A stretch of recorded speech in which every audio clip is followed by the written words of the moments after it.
Everyone's talking about AI these days, right? This season on Compiler, we're diving deep into how AI is reshaping the world we live in. Join us for a new season of Compiler, an original podcast from Red Hat. Subscribe now wherever you get your podcasts. Owning a boat comes with a number of perks, like being able to fling your favorite fishing rod around. And here's another perk. Geico's boat insurance covers your boat and your belongings. And with specialist support from agents that are as passionate about boating as you are, there's so much value that you'll want to high-five someone. But not while you're holding your fishing rod. That's a prized possession. So hold on tight with both hands and keep it covered through boat insurance. Get more with Geico. Coming up on episode 334 of Wheel Bearings, we've got the Chevy Trailblazer, the Range Rover Velar, the Mazda CX-50, Jeep Wagoneer S is coming. Stellantis has a bunch of large EVs coming by 2026. They've already got the Ram Promaster EV. JerryRigEverything tows with the Cybertruck. BMW is putting humanoid robots in its factory. Ford abandons plans for self-repossessing cars. They've also got a new infotainment system and got more software-defined vehicle trouble. All that and more coming up next.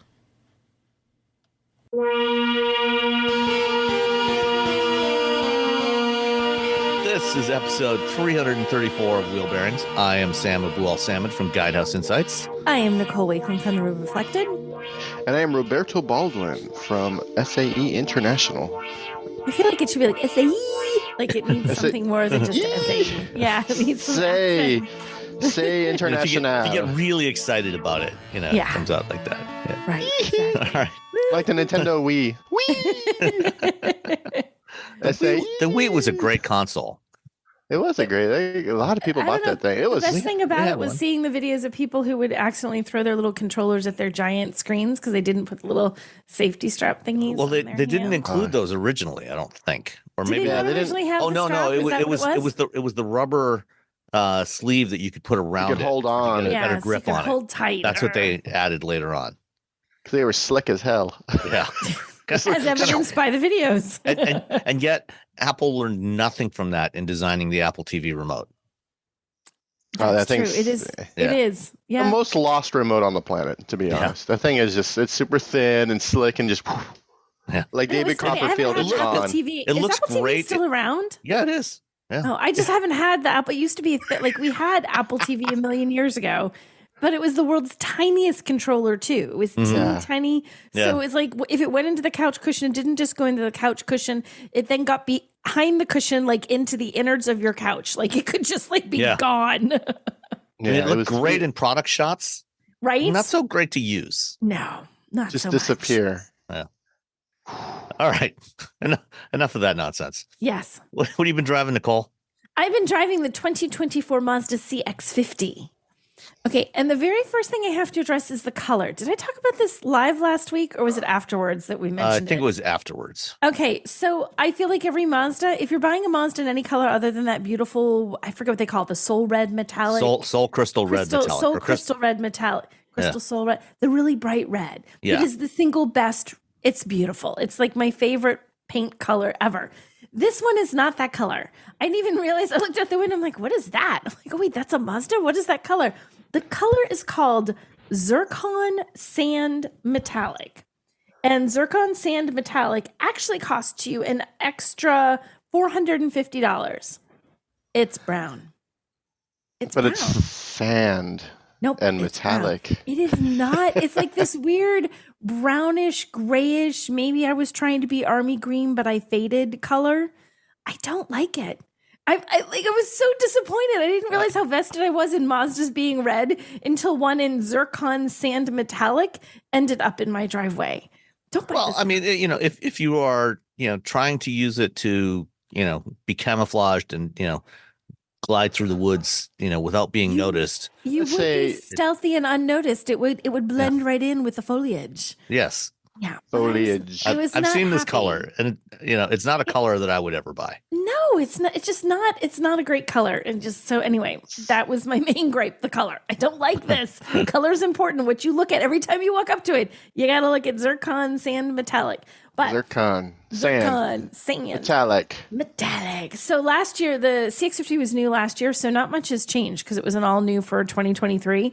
And they had us, I remember at the launch program, we actually did off-roading because they keep building this. In fact, if you go to the consumer site, you will see it billed as like the off-road ready Mazda CX-50, which, okay, yes, you can do some off-roading. And they had us drive on some just, like packed dirt, that you would have if you're on a trail. Kind of like we did with the Hyundai Palisade? Yes, exactly like what we did with the Hyundai Palisade. Like it's packed dirt. And they did have us go on a little, it was an incline that was a little bit rutted that had to work a little bit. Like, yeah, okay. Like you couldn't have taken a Camry up it. That's my standard for like, does your car really off-road? If you can take a Camry up it, you're just messing around. If you can't, then you can off-road. You couldn't have taken a Camry up that. So it can off-road, but I feel like billing it as like the off-road Mazda is a little bit much. Because you're not. It looks off-roady. It looks more off-roady than any other Mazda. It does look more off-roady, and you can. And it comes, his standard all-wheel drive, and there's drive modes in there, and you can, but you're not going over rocks in this. It's not like heavy-duty off-roading. It is something you could take on more than just pack dirt like we did the Palisade, but it's a step up from that. But I feel like it's a little bit of a not quite accurate. Like I feel like it's not that off-roady. It's like a grocery getter. It's a grocery getter that you could also take to your cabin. And if it happened to pour rain and the road was rutted, the mud and the dirt, you'd be okay. And if you had to go up a little hill that was a little bit of a mess, it'd go spin and get you up to the top. It'd be okay. But I don't really feel like it's spin. I don't really feel the tires can get a little grip. Oh yeah, they'll get a little grip. Spin. So I don't feel like it's a truly off-road vehicle. But okay, so that also. But if you're just driving it around town, doing like Robbie said, using it as a grocery getter, it's great. It has that Mazda thing. It drives nicely. Mazdas, it's not Zoom anymore. What is it? Driving Matters? Is that Mazda's? Yeah, I think so. I have the right one. Yeah. Go back to Zoom. I know they should. That creepy little kid who just like stared at the camera. Zoom. Bring him back. I like the Zoom. He's probably like 47 years old now. He's like, hey. How's it going? Zoom. Yeah, exactly. He can't be a smoker. He sings in a top cover band. But it does do the Mazda thing where you expect, where it's nice to drive. It handles well. It's not a super sporty car. It's not like sports car-y, but it does have great handling. It does, it's fun to take on the highway. It's got plenty of pep. There are 2 engines that you can get with this. There is a 2.5 liter. I have 2.4, and I thought it was a 2.5. Yeah, I'm like, why did I write down 2.4? It's a 2.5 4-cylinder, 187 horsepower, 187 6-pound-feet of torque. That's the base, or a turbocharged version, 227 horsepower, 320 pound-feet of torque. Get that one. Get the one that has more pep, and that's the one that I drove, and I drove it in the very top trim, which is the Premium Plus. Technically, the trim level is 2024 Mazda CX-50 2.5 Turbo Premium Plus. I'm surprised it fits in the space they have on the Monroney. So I had the very top trim as this one with everything they had. And they did add on, actually the only extra on this is the paint. It was $45,125. And this is the very top trim, which is a lot. If you don't want all that, you don't care about the peppier engine, the very base model is about just over $30,000. So there's a $15,000 price spread there. So there's a lot of variance in Mazda, and there's 8 trims. There's a lot of choices. The 8 trims is partly because you've got 2 different engines. So it's kind of like same trim, base engine, turbo engine. So it's really 4 trims and really 2 engine choices. Yeah. So you still have a good number of choices. I would definitely go with the turbocharged engine just because I think it's more fun to drive, and that's a pretty big, from 186 to 227 horsepower. That's 187. That's a pretty big jump. So you're going to feel the difference. And it has the Mazda interior. Mazda does that. They're not really a luxury car, but they are a more upscale automaker. Their cars tend to go more premium. Even the base trims. I mean, a base trim from a top trim, you'll see a difference. But I do feel like even in the base trim, you never feel like it's too base. It never feels like you're really missing out on stuff. Maybe you don't have some of the fancier things or the heated seats or whatever. When you get up to this trim, though, for that 45, you get leather seats, and they have, I think they call it book binding, book stitch, like that cross stitch kind of thing that goes down the center of the seats, and it's on the dashboard, and there, it's got leather everywhere, and leather heated and ventilated front seats. There's a heated steering wheel. It's a really nice interior, and the front seats are relatively heavily bolstered because, again, they're going for that sporty thing. So it's not so heavily bolstered that it's going to squish you or make you feel tight like a true sports car or some little hot hatch kind of deal. But it is bolstered enough to kind of make you feel like you're in a little sporty thing, kind of hold you in place. So I like that. I don't like the storage inside is weird. So this is a 2-row SUV / crossover. It's not huge. It's on the smaller side. But on the center console, you have spot for your, there's the cup holders and there's all the, the gear and such. And then behind it, there's a nice little slot that holds your cell phone again in sideways. So as you're doing the wireless charging, it'll stay put. It'll actually sit there and not slide around. But there's only a tiny little space to the front of those cup holders. I mean, I have a smallish women's wallet. My wallet doesn't even fit in the carved out part of that. So it's very, very tiny. And there's not a lot, like if you've got anything in your hands that you're tossing into the car, you're putting it on the passenger seat because there's just no room for anything there. And here's a weird thing that it is. So when you put your phone and it angles in, you put your phone into a little charging thing and it holds it in place once you get it. But it is very persnickety about being in exactly the right spot. If it is off a 1/4 inch too far to the left, it won't charge. Like literally. And I'm like, well, and if I put it, it would only charge one way. I couldn't put it in either way. I had to put it in only one way. And if because of where the charging receiver is on the phone to line it up. Yeah, but it was harder. I've never normally I feel like I can just kind of toss it in, up there you go, boom, and not pay much attention. This one I was like, wait, nope. And you can see there's a tiny little light because it's sort of, you can't really see the phone when it's in there. It's sort of tucked at an angle, so it's almost coming underneath your armrest a little bit, the way they have it snugged in. You can't really see the phone to see if it's, but there's a little teeny light, and light turns green. And it's like green, yellow, green, red, green. I'm like, what is happening? So I had to move it, just try a little bit, then it's happy. It's a little disco. It's a little disco going on. World's tiniest disco. Tiniest little disco in the center console. So it was a little finicky with that, but once you get the sweet spot and you get used to it, then you can get it to charge. But overall, I like it. I mean, it is pricey. I like how the top trims look in this. I feel like part of why you buy a Mazda is for that premium vibe, sort of. And if you want that premium vibe and really truly want it, you're spending $45,000 on a mid-size SUV, small SUV? No, I would say it's a compact. I think they would classify it as a compact. Compact. Okay. Compact today is a lot bigger than compact was 15 years ago. Yeah. But this is the same size class as a Toyota RAV4, Honda CR-V, Nissan Rogue, Ford Escape, Chevy Equinox. They're all in this compact class that is, pretty decent size. I mean, it's certainly big enough to hold 4 adults. Yeah. I feel like it shouldn't be called compact anymore. I think that whole thing is a lie. The compact, it's hard. Like everything grew bigger. Everything got bigger as the cars got bigger. They just didn't change the name, but they kept the cars in that class. Yeah. But I would say relative to those competitors, even at the lower trim levels, the CX-50, like other Mazdas, has a nicer interior. It feels more premium at similar price points. And the reality is, when you price out those competitors, this isn't necessarily that much more expensive, or even any more expensive.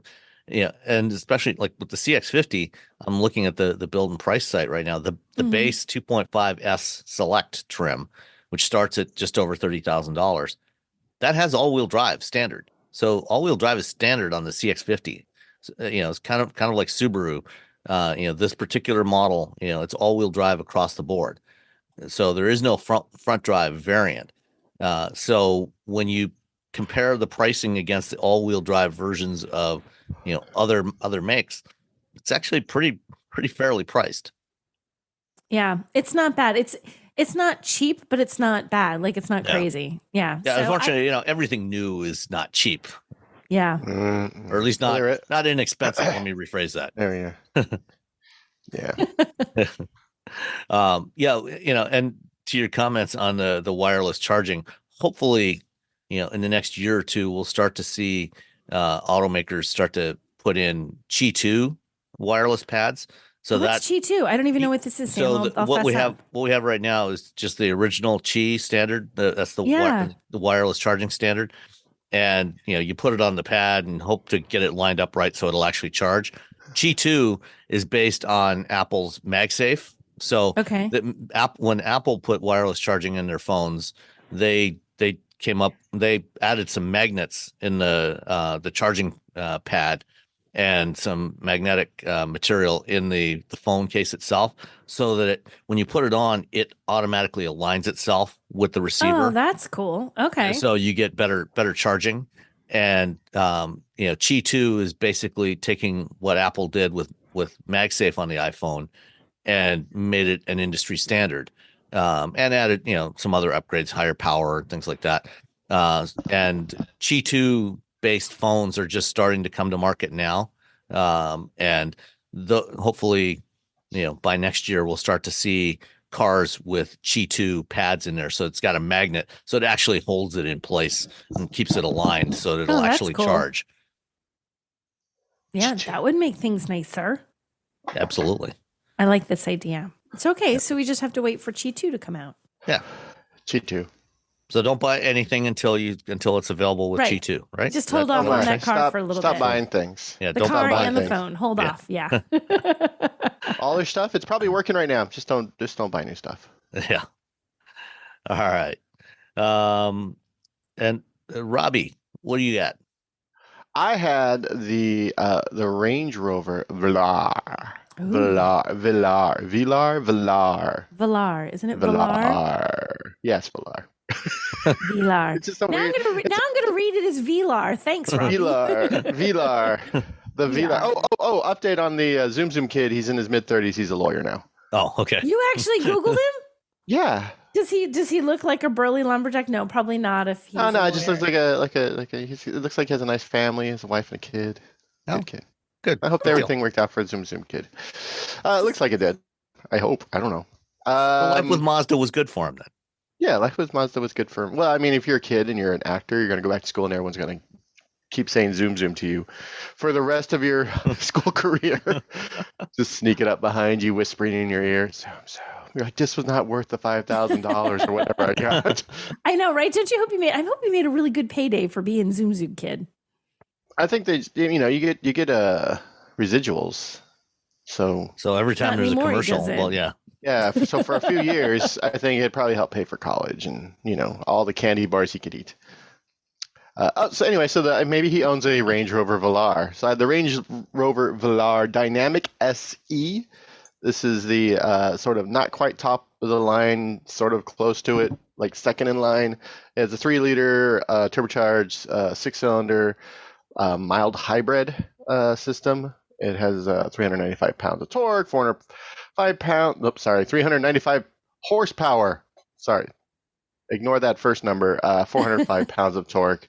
It's got an 8-speed automatic. It's got the little paddle shifty thingies that no one ever uses. All-wheel drive, so that's nice as well. It's been raining like crazy here, so all-wheel drive is nice. We drove in and out of the city last night, and in both ways there were multiple accidents. Oh wow! Just driving around on their summer tires, or their tires they haven't fixed, or driving too quickly. Slow down. Rain is it's slick. Yeah, I don't know. Especially when you're not used to it. Especially when you're not used to it, and if you are used to it, still slick. There, you get a puddle somewhere, you get suddenly you're hydroplaning, and now you're having a bad day. So slow down. And if you're somewhere where there's snow, like there has been here in Michigan, in here, also slow down. Thursday I had to go to Dearborn for a briefing, and there was all kinds of cars off the road. Yeah, it's like just slow down. Yeah, if you end up sliding off the road, whether it's rain or snow or whatever it might be, it's going to take you a lot longer to get to your destination than if you just slow down a little bit to begin with. Yeah, just don't. It's not a race, people. Yeah, just get to where you need. You know what? Inside of your car, warm. Yeah, heater. Get your little radio going or your podcast. You don't have to climb out into the snow, get your feet all wet and that stuff's icy. going on. Yeah, just slow down. I drove cross country in my 90 Honda Civic during a blizzard. We couldn't go faster than 25 because the wheels would spin, so we just drove 25. There you go. At one point, we had to stop and pee, so we just stopped in the middle of the road, in the middle of nowhere, and just peed in the road. and we were probably like, I think it was with Micah Musio from Kelly Blue Book, and I think there was a few feet between us and the actual asphalt of like snowy ice. And you know what we did? We just slowed down. We listened to a lot of music and slowed down and talked. That's what you do. That's what we did. Better to get there safe than to not get there at all. Exactly. So slow down. A Range Rover Velar Dynamic SE didn't have to slow down. No, I'm just kidding. Drove like a maniac. Drove like a complete jerk, just running people off the road. No. It's so the Velar is a really pretty car. That's the one. Not car, SUV. It's a beautiful SUV. I like the way it's very slick. It's got it's almost like a precursor to the new Range Rover Sport, which is like just smooth. It's a very smooth vehicle. You get inside, it feels like you're in a very fancy British library, like one of those ones you see in British library. When the British person goes to like some sort of club with some old British people, and like the guy from South London goes there to tell them, and he's in charge now, and they're like, oh, ho, ho, ho, ho. So that's like sort of the deal. That's that club or that library. It's got that sort of feel. It doesn't get great gas mileage, 20 miles per gallon. It's 21 is their EPA. I got 20.2. I was mostly freeway driving, a little bit of around town. Yeah, not great. But I mean, if you're throwing down $70,000, you probably don't care. That's the sort of the starting price for this vehicle. The vehicle I was driving, $79,933, because they had the cold climate pack, which I really need here for the 55 degrees and rain. Where like one point, my wife and I were just the heater in here's one thing. The heater in the Velar is really good, but it thinks it's like if it's like 56 outside and you set to like 63, it just turns the heater on. It's like, well, it's cold outside. Let me warm you up. And so we kept just like turning the heater down. Finally, we just rolled down the windows. So if you need a warm car, the Velar that's your jam. Land Rover has had this, and Range Rover, their infotainment system for the last, I think, about 10 years. Whenever you make a change, it doesn't like do that. It doesn't like snap to the next thing. It does this sort of fade in or fade out to the next thing, and you're never sure if it's if it's actually responding to what you tap. If it's responding or if it looks cool, but at the same time you're like, I just want to go to this thing. And for years I was like, well, did they create that because the hardware wasn't quick enough? So if we hit this, but then you think about it like, well, no, they have to do this whole fade thing, which no one else is doing. So I guess it's responsive. It's hard to tell. I guess. Yeah. I guess it's responsive because it still has to generate the fade. So it has to. It's doing something. So but does the Velar that you have the newer infotainment system that's just a large touchscreen? It doesn't have any knobs on it anymore. Yeah. It's got the large touchscreen, which is kind of a pain. I'm again. I think we're all the last time I drove a Velar, it had the old system on there that had a couple of knobs on it still, and it was a more wide screen, and it wasn't as tall, but it was wide. And trying to find buttons is everything. I suspect in this case, because this is running on a new hardware platform that has a lot more performance. It's probably a design decision that they made, don't want to rush anything, just nice and graceful transitions from one mode to another. Yeah, everything's just like, hello. There should be like a little, every time you do something, because that's what it feels like. You're like, they're using that Qualcomm Snapdragon processor to do these really cool animations. And that's the thing is they're not like over, like the Hummer. That's where you're just like you push the mode like and a little video. Like, the car drives through like a wall. There's an explosion. It's very dramatic. Yeah, it's very dramatic. Like, entertainment. But you push it, it like takes like a few moments for it to render that. It's not like immediate. Whereas with the Range Rover, you push it, and it does just a nice little fade in and out. It's very. To be honest, I prefer to Range Rovers. What Range Rover's doing. The other thing is like, well, this is cool. If I were, I don't know, if I were a 13-year-old, it was like I just finished a game of Fortnite and I'm going to go drive my Hummer, and every time I change the mode, I want things to explode. I mean, that's not what I need in a car. If you're selecting a Hummer over literally anything else, kind of, I mean, nothing that's personal to anybody out there. You kind of have that mentality, I think. That's your jam. You know what? If you're buying it, that's your jam. I hope so. I hope you didn't buy it. You're like, oh man, this sucks. Like everything, you're cool with everything else being over the top, but that is like no. It's too much. Really like, oh, I've made a mistake. One step too far.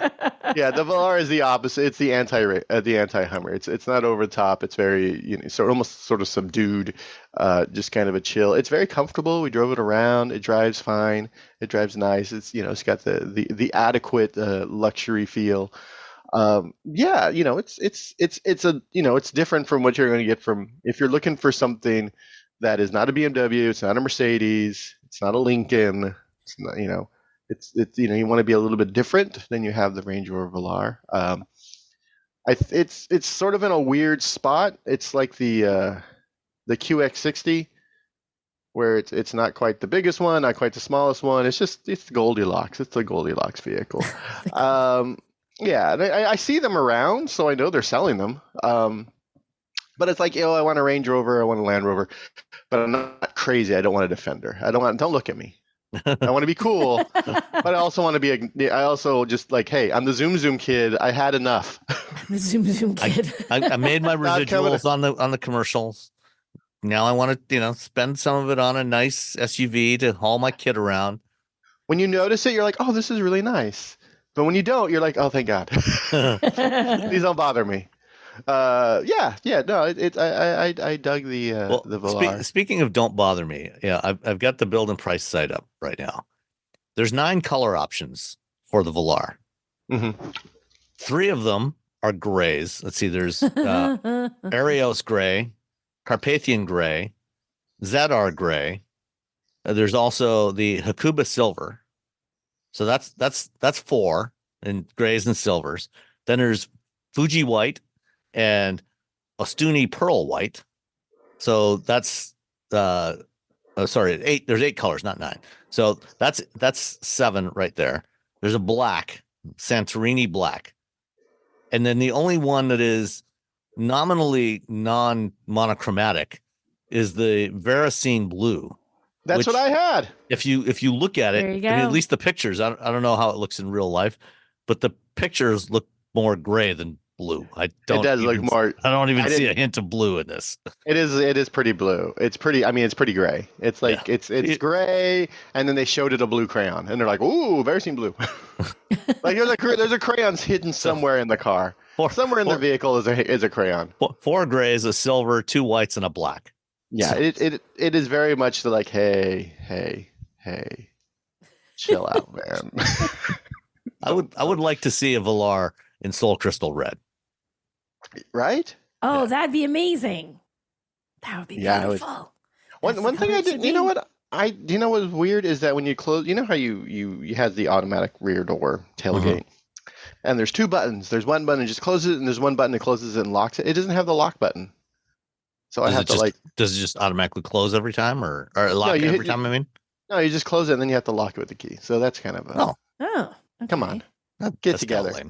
I need that way more than I need puddle lights. Yeah, because you just the puddle light. Oh, there's a puddle. I'm going to step in anyway. So I can't avoid it. So yeah, I'm like, well, now I'm ready. I guess if I have a sack in the car, I can tie it around my feet. Some sort of plastic sack.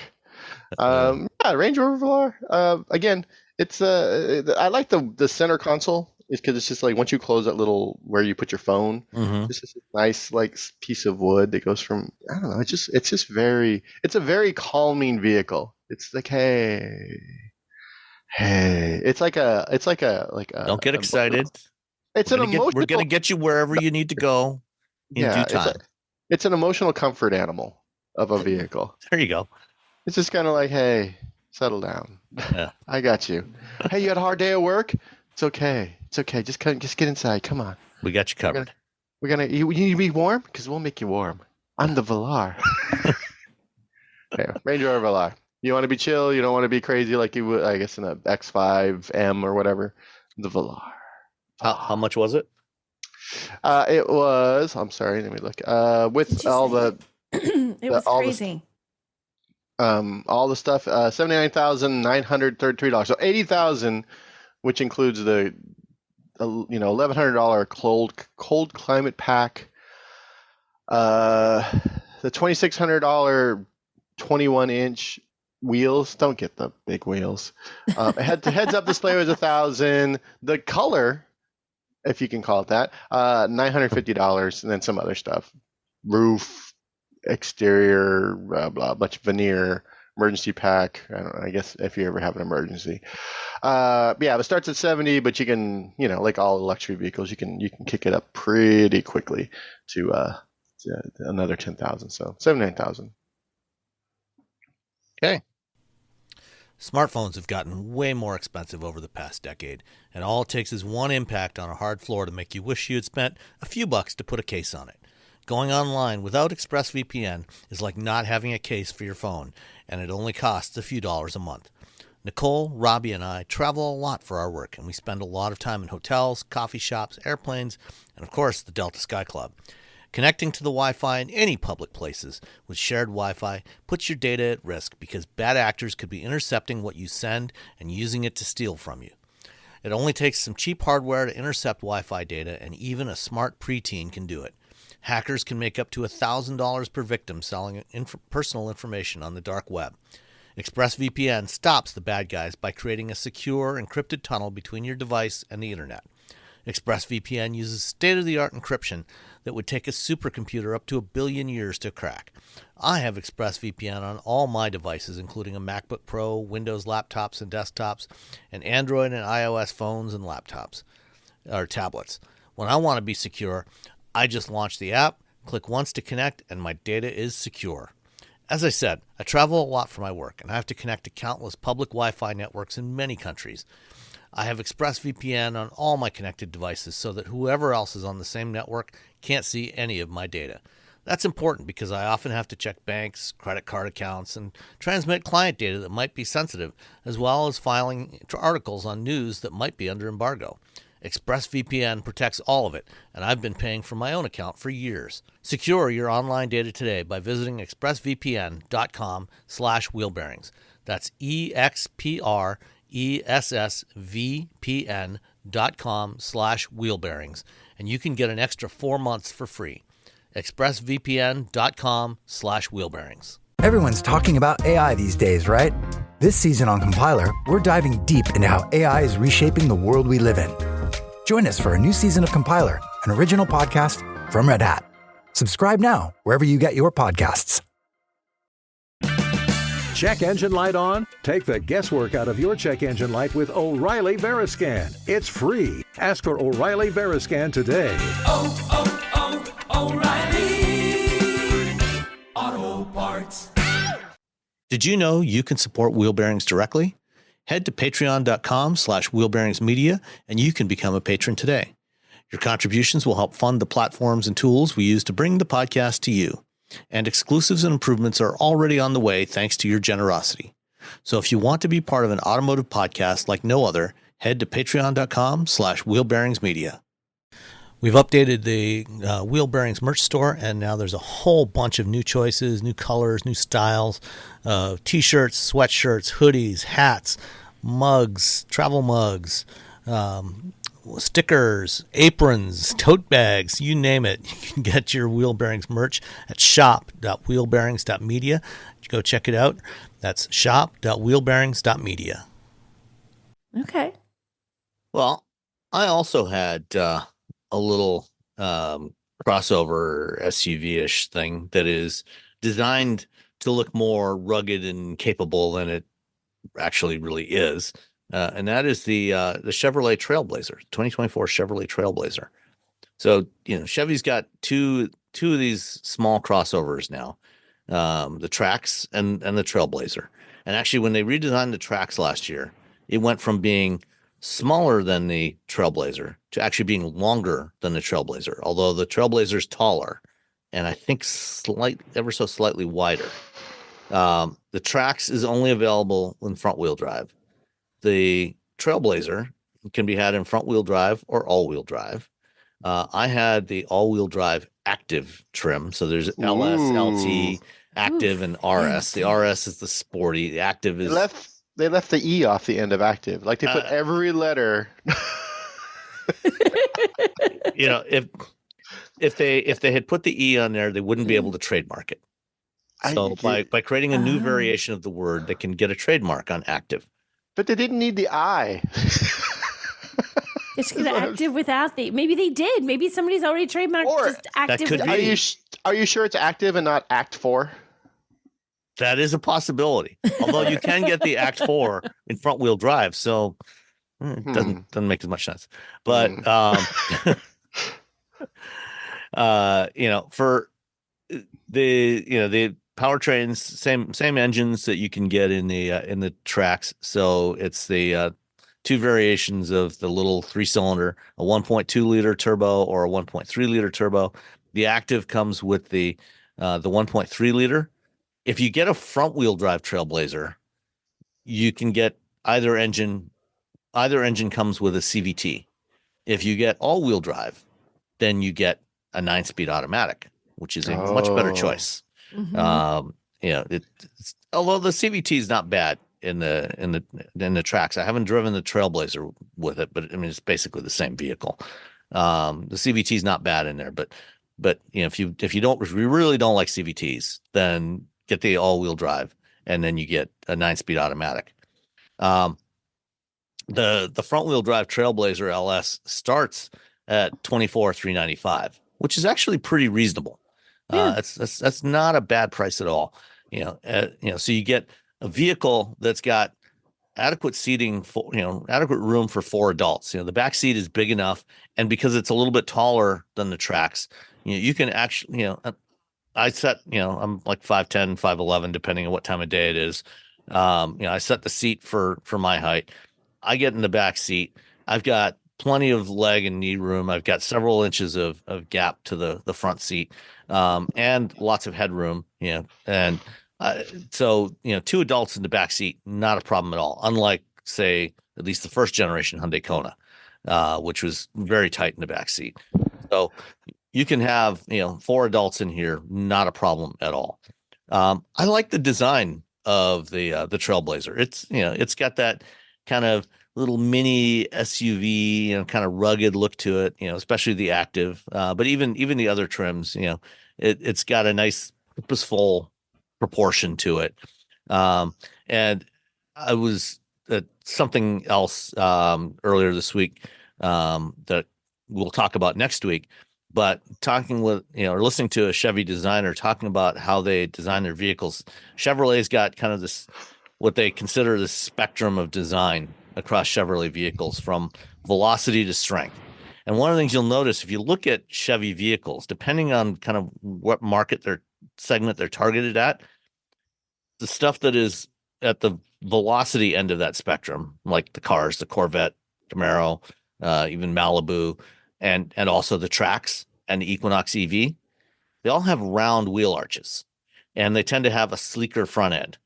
And then at the opposite end of the spectrum, the strength end of the spectrum, that's where you get your trucks and your SUVs, the more rugged looking vehicles.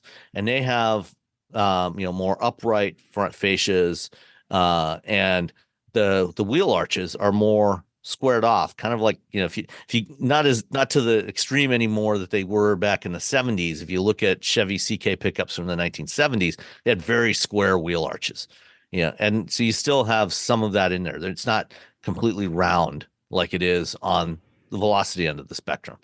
And the Trailblazer is clearly targeted, at least for people who want to look like they can go, more off-road.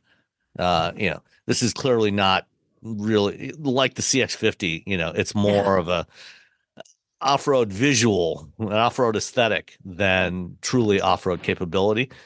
But with the active, you do get, all-terrain tires. one reason why, especially here in Michigan, why I would, if I was choosing, I would choose the Active over the RS if you want, high end trim level. Is the RS is on 19-inch alloy wheels with lower profile tires. The Active is on 17s with a little bit taller sidewall, which is great for Michigan roads. We drove the Trailblazer yesterday from our home in Ypsilanti up to Pontiac, about an hour in each direction. Not ideal weather conditions this time of year, and it was fine. It handles the roads fine. It handles nasty weather fine. It's not something you're going to want to take into the deep woods, because it doesn't have the ground clearance for that. But with all-wheel drive, it can handle anything, normal driving conditions, even worse kind of weather conditions. So it's good in that respect. Last year it did get a mid-cycle refresh, so it got a slightly revised front end, slightly different headlights and grille and everything. And then the interior, they made a big update to the interior. So it's got the same kind of interior theme that we're seeing on all the other recent Chevy introductions, where this touchscreen is no longer embedded in the center stack. They've got this look like you have on the EVs, and like on the Blazer and the Equinox EV and the Silverado EV, and also the Trax and other stuff, where it's kind of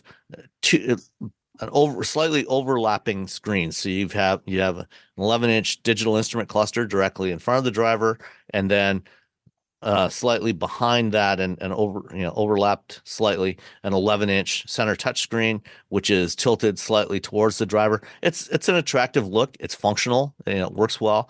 And like other Chevys, it still has physical controls for climate control. So you're not putting that stuff into the touchscreen, which is a good thing. Yay. There's a decent amount of cargo space in the back. So, it's, if you want something that has a little bit more of that rugged look, and also offers all-wheel drive compared to the Trax, then the Trailblazer is a good choice.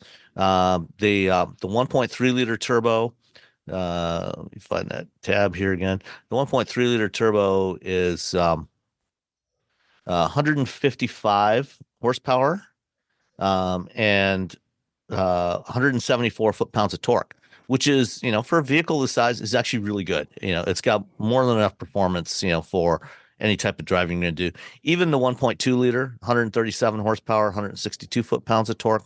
It's been a while since I drove one of those, but that's still a decent amount of performance. So, performance is not going to be an issue. This is not a sports car, by any means, but it will provide the acceleration you need to safely merge onto the highway, or do whatever you need to do. So I kind of like this car. I like the size of it. It's got a reasonably small footprint, so it's fairly easy to park.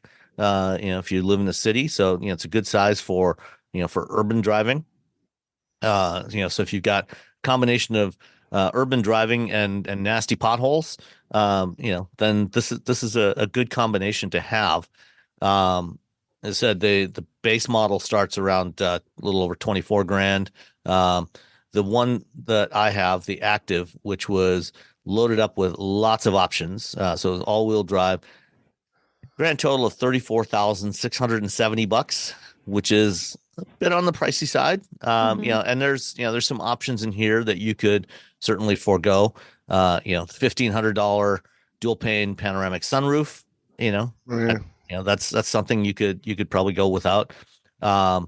There's the driver confidence package for $400, which is rear cross traffic alert, rear park assist, and lane change alert with blind spot monitoring. That's actually a good one to have in there. That's something I would prefer that they would just bundle into the base price, make that standard. But yeah, I feel like that should be base at this point. Yeah, for $400, it's not too ridiculously expensive.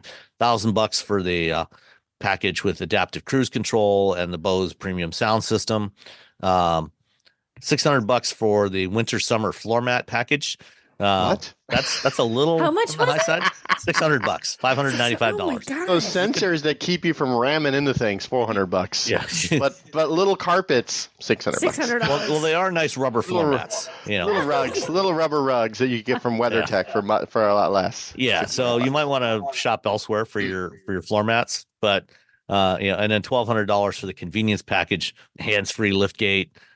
Which one thing they did nice on that, I don't think this one has puddle lamps, but it does have like the equivalent of a puddle lamp where it projects the Chevy bow tie logo on the floor where you're supposed to kick in order to open the liftgate hands-free. Although it's not that hard to open the liftgate by yourself. WeatherTech, first and second row, $109. Yeah, there you go. And WeatherTech looking at show. There you go. There you go. So the active is the active all-wheel drive's 28.7. And so depending on how aggressive you are with the option sheet, you could probably get a pretty nice active out the door for about $30,000. And do you want to guess on the destination charge? Oh, $1,200. Oh, I was gonna say $895. I was gonna go on the short side. Okay, Robbie wins $1,295. Oh, there you go. You could have gone $1,201. And you would have gone $1,201. I could have. It came to my head. That's what came to my head. Or $1. So I just went with it. The only thing that is slightly disappointing, given that this is a relatively small vehicle, fuel economy is not great. It's EPA rated at 26 city, 29 highway, 27 combined, and I'm averaging right around 27 with mostly highway driving.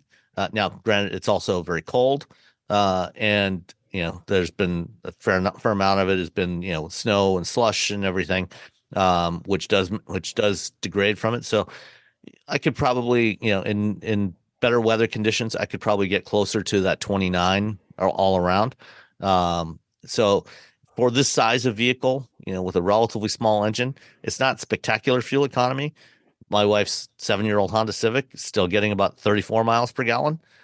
So that's something to consider when you have a slightly taller vehicle like this with more all-terrain style tires on it. And all-wheel drive, you are going to give up some. It's going to cost you more in fuel. But other than that, it is genuinely quite a nice vehicle. I do like it. It doesn't have the really high-end material feel of the Mazda, of any Mazda for that matter. But the materials, even where it's hard plastics, are nicely textured. It looks good. It doesn't look cheap, and especially with the interior redesign they did last year, it definitely has a more premium look to it than it did before, and it's quite functional as well. So good stuff. That's the 2024 Chevy Trailblazer all-wheel drive active. Okay. Let's get into some of the stuff happening this week. Stellantis dropped a teaser image and a little teaser video, which doesn't really show you much of anything, but they did drop a teaser image. Yeah, as you do of the Jeep Wagoneer S. And at least for now, it appears they're sticking with that name. When they first showed this as a concept about a year and a half ago, they said, this probably won't be the name for production. Maybe it will be. They're still calling it the Wagoneer S. They haven't given it a different name. So this is the what may well be the first battery electric Jeep for North America. At least there's the Avenger in Europe, and it's a front end view with the lit up grille. At least from the front, it doesn't look like it has changed notably from the concept, which looked like it was more Grand Cherokee size than Wagoneer size, which is probably a good thing. Any thoughts on this? It looks fine. There's not a lot of detail there. It's just they got some new lights. Let's listen. If the LED people in the world are doing great. There are fancy lights on the front. If you're in the LED business, business, fancy lights. You're doing good. Yeah, you're doing outstanding. LED suppliers, well played. Nicely done, gentlemen. Nicely done. Yeah, there are a couple of technical details. It will have 600 horsepower, 0 to 60 time of 3.5 seconds. So that puts it, in the performance ballpark with the now defunct Grand Cherokee Trackhawk. But why?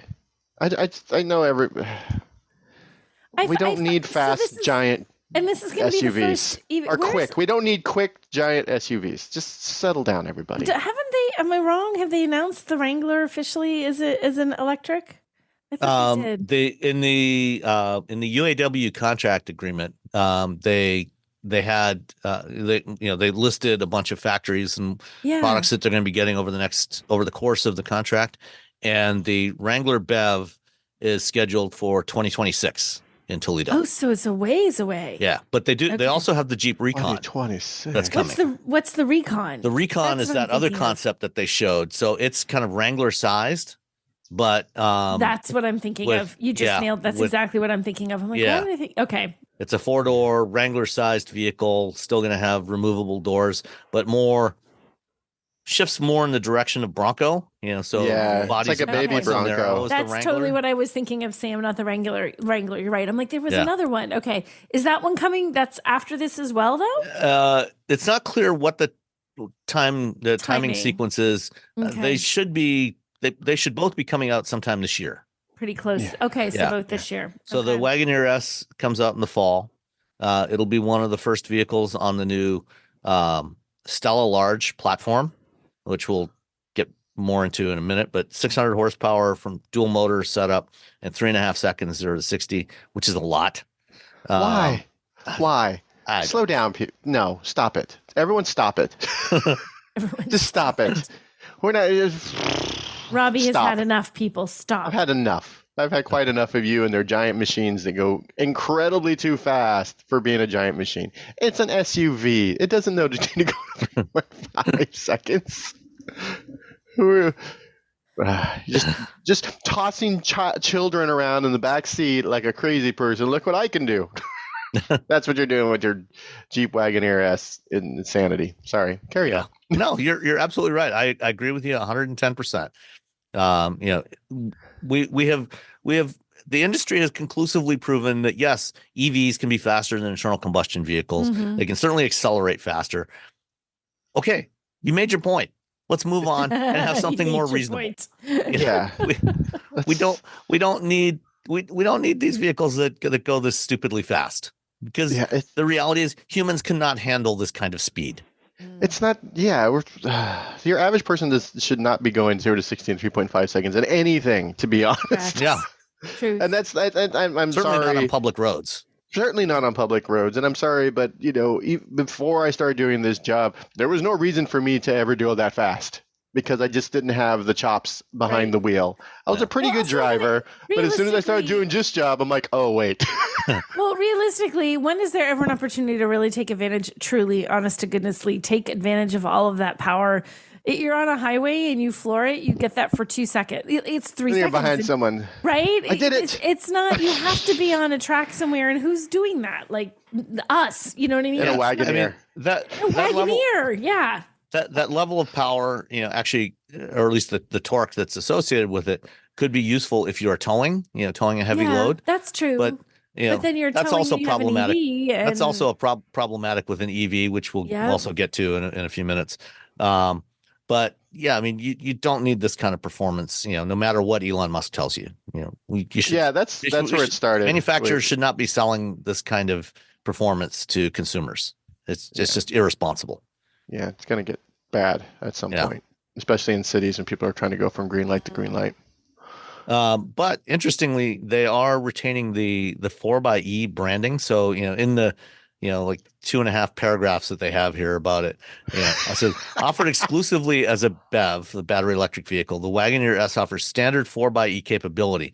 So it sounds like, 4xe is going to be the branding that they use for any four-wheel drive that has some degree of electric propulsion. So we've already seen it on the plug-in hybrid Wrangler and Grand Cherokee. It's apparently also going to be used on the battery electric vehicles as well. Cool. Yeah. So when you're driving, because if you're like I saw Rubicon, it was all white, it's all Rubicon. Yeah. And then I saw the little blue little toe. Then I'm like, oh, it's a 4xe. And as I drove by, and a little 4xe in the back. I was like, oh, I should tell Nicole she has a friend. Aw, just one. I mean, no, I feel. I mean, it's in it's Stellantis. That's the surprise runaway hit is their 4xe. So Right. Yeah. Yeah. Well, they're like, oh, people want this. Oh gosh, we didn't realize. It's like the Maverick. They're like, oh, people want a small truck that doesn't cost $70,000. That's crazy. Surprise. One thing to keep in mind on the Jeep 4xe side on the plug-in hybrids is it's unclear as to how much of it is actually consumer demand versus what Jeep is actually willing to give consumers, because in a lot of states like the California and the other states that follow their zero emission vehicle requirements, Jeep is only allowing dealers to stock to order for stock 4xes. So if you're in California or Colorado or Washington, and dealers, they order vehicles that don't have a customer associated with them yet. That's for their inventory. Jeep is only allowing them to order the 4xe versions. If a customer, so if you want a regular Jeep, you got to order it. If a customer yourself. wants a Pentastar or just a 2-liter turbo or a 392, they can order it in those states, but it won't be available out of dealer inventory. It seems like a weird thing though. People would be like, I need a Jeep. Well, here's a plug-in hybrid. Like, good enough. And they just walk out. Yeah. Sure, fine, whatever. I'll take it. Whatever. It's the, aside from the 392, this is the most powerful Wrangler you can get. Oh, okay, cool. Let's do it. Yeah, you can plug it in and drive around 20 miles, not use gas. Like, wait, what? You can be quiet. You can sneak up on deer. You can be stealthy. Yeah. Sneak up on deer. So the platform that's going to be underneath the Wagoneer S is one of 4 EV platforms that Stellantis is developing. There's the Stella Small, which is the one that they use in Europe for a number of vehicles, including that Renegade. There's Stella Mid and Stella Large, and then there's also the Stella Frame, which is what they're using for the Ram 1500 Rev and the Ram Charger. The Stella Large is their largest sort of mainstream unibody architecture. And I guess earlier this week, there was a media roundtable that Elisa Priddle from Motor Trend participated in. And Carlos Tavares, the CEO of Stellantis, dropped some new information in there. There's been some speculation for a while that the Dodge Charger would also be available, because they showed that Charger concept in 2022 as, the Dodge Charger SRT, or Dodge Charger Daytona SRT, as a, really high-end battery electric coupe. But they didn't, they haven't revealed much other detail. And there's been some speculation that they would also offer it with internal combustion engines. Well, they finally confirmed during this roundtable that the Stella Large platform is designed to accommodate both hybrid and battery electric propulsion systems. So it sounds like there will be at least a hybrid version, into hybrid internal combustion version of the Charger, and most likely using the Hurricane twin turbo inline 6 as the engine there. And any thoughts on this? You've seen the images that they showed of one of the first pre-production Chargers out of the assembly plant, haven't you? Yeah, it looks cool. Yeah, I mean, it basically looks almost exactly the same as the concept. Yeah, good job. Good job with that. That's like, hey, we made it. The concept looks cool. Awesome. Here's the car. And you're like, boo. Just if you make an awesome concept, just figure, without, while still following like safety regulations, blah, blah, blah. But you should be thinking about that. Start thinking about that while you're making the concept. How's that? How about you're like, we can't have the concept have spikes in the front because we're not going to be allowed to have spikes in the front when the car comes to market. Yeah, you probably won't. Or really sharp edges everywhere. Yeah, super sharp edge. Like it drives by, just slices a leg off. You're like, no, that's not. No, come on. Come on. And I think it'll keep the Charger people happy because they'll still get to go brum, when they get on the freeway entrance near my house. That's literally all I hear all day is Chargers. Brum. Chargers. I mean, like, come on, guys. Hellcats. Come on. Hellcats everywhere. Hellcat is silly with everywhere. Hellcats everywhere. My neighborhood is Hellcats and EVs. It's just You're silly with Hellcats. Silly with Hellcats. Yeah, and a lot of trucks. I think every suburb is just silly with trucks as well. That don't ever haul anything. But there are some. There's some people on the edge of town that they have horses and. There's a lot of ranches up here. I don't think people realize Northern California is pretty. There's a lot of agriculture. I thought all they had in California is EVs. I mean, people drive other cars. Shock. Yeah, no, it's bonkers. It's weird. But you drive by a house and you'll see like a big F-150 all dirty and with a horse trailer and so I think, and then a Mach-E. So that's they balance. I literally saw that the other day. I was like this Mach-E pulled into this like house, and there were like horses, and so, but there's also like a big F-150 and a big horse trailer, and I'm like, well, they figured it out. They're driving around their Mach-E all day, like taking care of stuff, and then when they have to take the horses somewhere or the cattle or I don't know, the soccer team, I guess, just throw them in the horse trailer. There's a lot of them. They can do it with the F-150, yeah. Put some lawn chairs back there, Right. Lawn chairs. They'll be good. Yeah, my uncle has a ranch. He has a F-250. And then my other cousin, he's my uncle as well, sorry. He works at a Mercedes dealer. He Honda Odyssey because he has kids. I'm like, you see, that's the right decision. He's like, It's great. It's a great car. So very proud of the family and their decisions. I'm glad that they're all of them live in Northern California. Yeah. I don't like. Yeah, we gotta. Never mind. So between now and 2026, there's going to be 8 vehicles launched off of the STLA Large platform, starting with the Charger, and also the Wagoneer S, and then presumably some Chrysler vehicles at some point. There's also going to be Alfa Romeo and Maserati vehicles that are using this. So the replacement for the Giulia and the Stelvio will probably be built off of,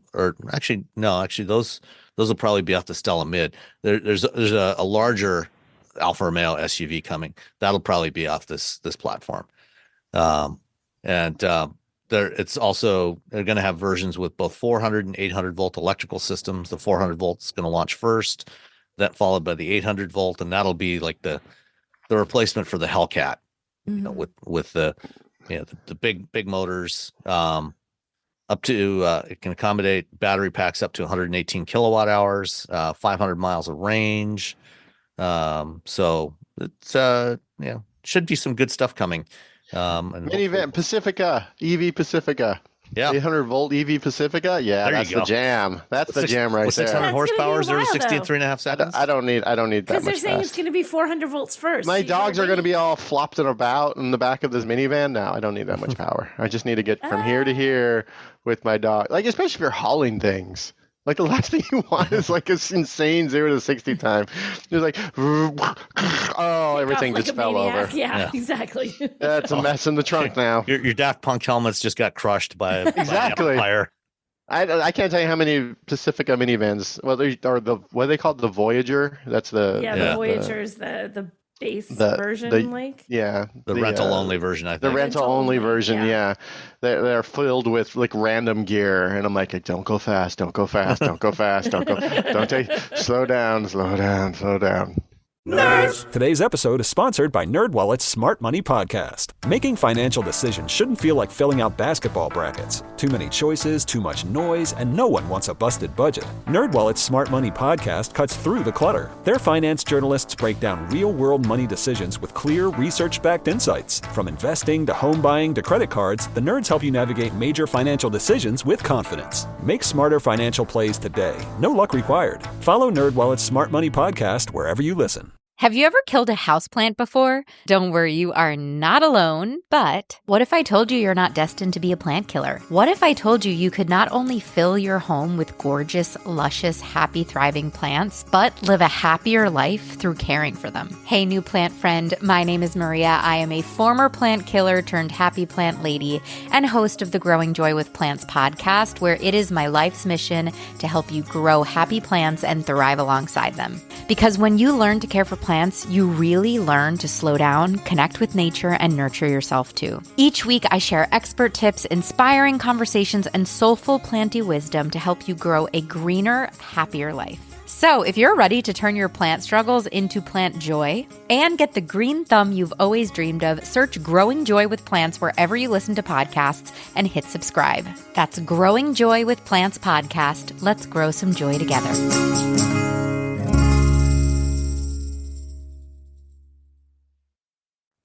All right. There was also another EV announcement that came out of Stellantis this week. They're finally starting to offer the Promaster EV from Ram, which is a big electric cargo van. So you now have a second, or technically at least a second choice for consumers. I mean, it's mostly intended for fleets, but Right. They've had a version of this. The ProMaster is based on the Fiat Ducato, and they've been selling the electric version in Europe for a couple of years, and now it's finally available here with 160-mile range, which is quite a bit better than the Ford e-Transit, and similar, I think, to what the Rivian van. I saw quite a few of those yesterday. The Rivian electric vans coming out of an Amazon warehouse. Oh, that's right. Is that the big? Are they just doing Rivians? Is that Amazon's only? No. Amazon has also placed orders for ProMaster EVs, e-Transits, and Mercedes e-Sprinters. So they have a little bit of everything. Yeah. The only one that I haven't heard them place any orders for is the Bright Drop from GM. I wonder why. Depending on what you need.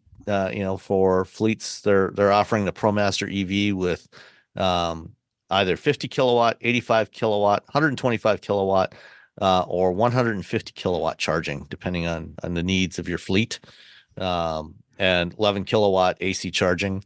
This is a pretty big van, 524 cubic feet of cargo space. Yeah, that's a lot. So, a few. Probably 5 or 6 years ago, I helped my daughter move, and we fit her entire apartment into a ProMaster. No kidding. Tall body, tall roof, a high roof, long body ProMaster, and the entire thing fit in there, no problem at all. So, that's very cool. Yeah, and did that all in one load. And I think people are like, "Oh my God, only just 162 miles range." This is for driving around. This is for like local deliveries, thing. You're plumbers, all kinds of stuff like that. Like if a plumber, like we're looking to do some work on the house, and we're like, well, the person moved like 20 miles away, but they still might come to your town and do work. Yeah. I'm like, oh no, like there's a good guy, but he moved like 3 towns over, so you might need to talk to him to see if he'll come back to your town to do the right? work. Because it only goes so far. They charge you extra. A lot of these guys. Yeah, they're like, well, I work here. This is where there's more than enough work for me to work in this one town and maybe the next town over, but 2 towns over. That's getting crazy. The e-Transit's rated at, I think, 126 miles. And Ford, has said, from the data that they collect from the telematics service that they provide for fleets, average daily use, is less, it's like 70 miles. Yeah. So they're well within that. Yeah. So, it's not, what none of these guys have said is, for that 126 miles or 160 miles, how much of a load are they carrying when they do that range? That's true. But still, at most of these are not operating at highway speeds most of the time. They're generally operating for, city speeds, right. 25 to 40 miles an hour. So it's not going to be as huge a difference. And, because unlike a trailer, where aerodynamics have a big effect, when everything is inside the van, the payload has some effect, but it's not as huge as the effect, the aerodynamic drag of a giant trailer. So, So now you have the option of a Ram Promaster EV if you want to build your next camper or something like that. So many vans. I'm gonna go drive the E-Spinner in a few weeks, so I'll tell you all about that when that happens. Yeah. All right. Well, I like vans. Speaking of towing with EVs, like a child. Sorry, everyone. I don't know if either of you two have ever watched the JerryRigEverything channel on YouTube. No, I have not. Zach Nelson, who does those videos, he does some pretty interesting stuff. He actually had a really good video of last year. He visited a battery recycling factory and walked through the whole process of how they recycle lithium-ion batteries, which was pretty interesting. But he, among other things, he took an old military Humvee and converted it to electric.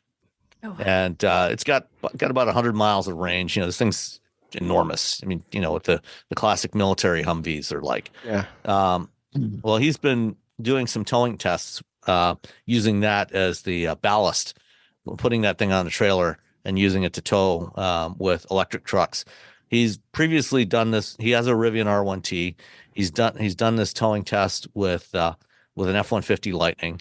The R1T went. So this was, with that Hummer on it and the trailer, it's just over 10,000 pounds, and the Rivian went about 100 miles towing that thing. The Lightning went about 130 miles, although the Rivian was in cold weather conditions. The Hummer was in warmer, or the Lightning was in warmer conditions. And he just did the same test with a Cybertruck. You want to guess how far the Cybertruck went towing the Hummer? How far did it go? And it was cold weather, right? This was 30 feet, 30 feet, 40 feet, 35 feet. Oh, come on. It's not that bad. 100 miles. Nicole? That's my guess. Your guess? 75. 90 miles. 90. Oh, okay. I was close. Yeah, but you went over, so you lose. I do lose. I won. Yeah. You Nicole wins. Good job. You're a winner. Yeah, it went 90 miles. And there were some good things that he pointed out about it. Its maneuverability with the 4-wheel steering and everything. But also things like the mirror. The interior rearview mirror is unusable if you have the rear tonneau closed, because you got that sloped back. It up. There's zero visibility out the back. You have to use the camera. And having the display for that down in the center screen instead of up in front of you, or up where the mirror would normally be is not as useful. But when he opened up the tonneau, to try to use the mirror, the rear window of the cab is a very narrow slot, and they put the cheapest ass mirror in this thing. I mean, really, and it shakes. And it's very distorted. So just don't even bother trying to use the mirror. Yeah. You get one of those. Maybe you can replace it with one of those camera mirrors that people. Well, they have a camera mirror system standard. It shakes. But it's also shaky because it's janky. No, the camera mirror is fine. Oh, because it doesn't just, unlike all the other cars with a camera mirror, it doesn't actually display on the mirror. It displays on the touchscreen. Oh, okay. All right, that's fine. But which means you have to look down away from the road to see it. Which is less. Oh, well. What are you going to do? Better than nothing, but yeah. So, should not be surprising. No miracles have been executed here in terms of the ability to tow long distances with an electric truck, or frankly any other truck. Yeah. But so if you want to tow long distances, you probably want to stay with an internal combustion truck for the time being. Other applications, EV trucks work great, just not long distance towing. Yeah. Yeah, that's not there yet. We're not there yet. No, let's keep the F-150 and get the Mach-E to drive around town, just like those people whose house I drove by the other day. Exactly. Yeah. They nailed it. Exactly. Yeah. All right. So which automaker do you think will be the first to deploy humanoid robots in their factory? Oh man, this is you know what? I'm going to say Hyundai I would have said Hyundai. I would because they got Boston Dynamics. I know. Yeah, With BMW like, hey, dogs. BMW is like, hey, we got humanoid robots, and Tesla's like, Tesla hey, and their robot. yeah, and they got that as well. But Hyundai, they have the robots. Yeah, The robots we've been seeing for years. They have Atlas, those. I think, is the name of the humanoid robot. Yeah. So Well, actually, it's not them. It's BMW. Amazingly enough, they're getting, I think, 5 humanoid robots from a company called Figure, and they are going to test them out at their factory in Spartanburg, South Carolina. I feel like they're just going to keep falling over. And then someone has to come over, pick them up, and 2 guys. These are very, very Terminator-y. They do. They've got that very metallic look of the Terminator robot, or Cylon, from Battlestar Galactica. Battlestar Galactica. Yeah, we need more BSG references in this show. Yeah. So there you go. The Cylon Centurions. It's got very much that look of a Terminator. Oh look. Yeah, that's true. These are not friendly looking robots. They're creepy. I don't want to work alongside those. You know what's funny is that I went to the Hyundai factory in Singapore where they're like trying out new things, and some of the stuff that they use humans, like us, to put in the car, like Hyundai's able to do with robots, like that don't look like this, just the big arms, like just industrial industrial robots, like seats and the dash, like putting in the dash in. Why does that have to look like us? That's what actually makes it doesn't. Creepy. That's the thing. Like, why make this look like us? We've been using robots in factories for 40 years. Like it doesn't need to. Yeah, Hyundai. Why do we need to make this like a human? It's not like it's it's not an application where give it another leg or two. Like would be necessary. It's like it's in a manufacturing facility. Just make it do that without looking like a Terminator. Dun, dun, dun, dun, except for low volume, very expensive cars that are basically hand built. Things like I remember going to the Audi R8 factory back in 2008 or 9. And seeing the guys in the shop there welding up the aluminum frame by hand.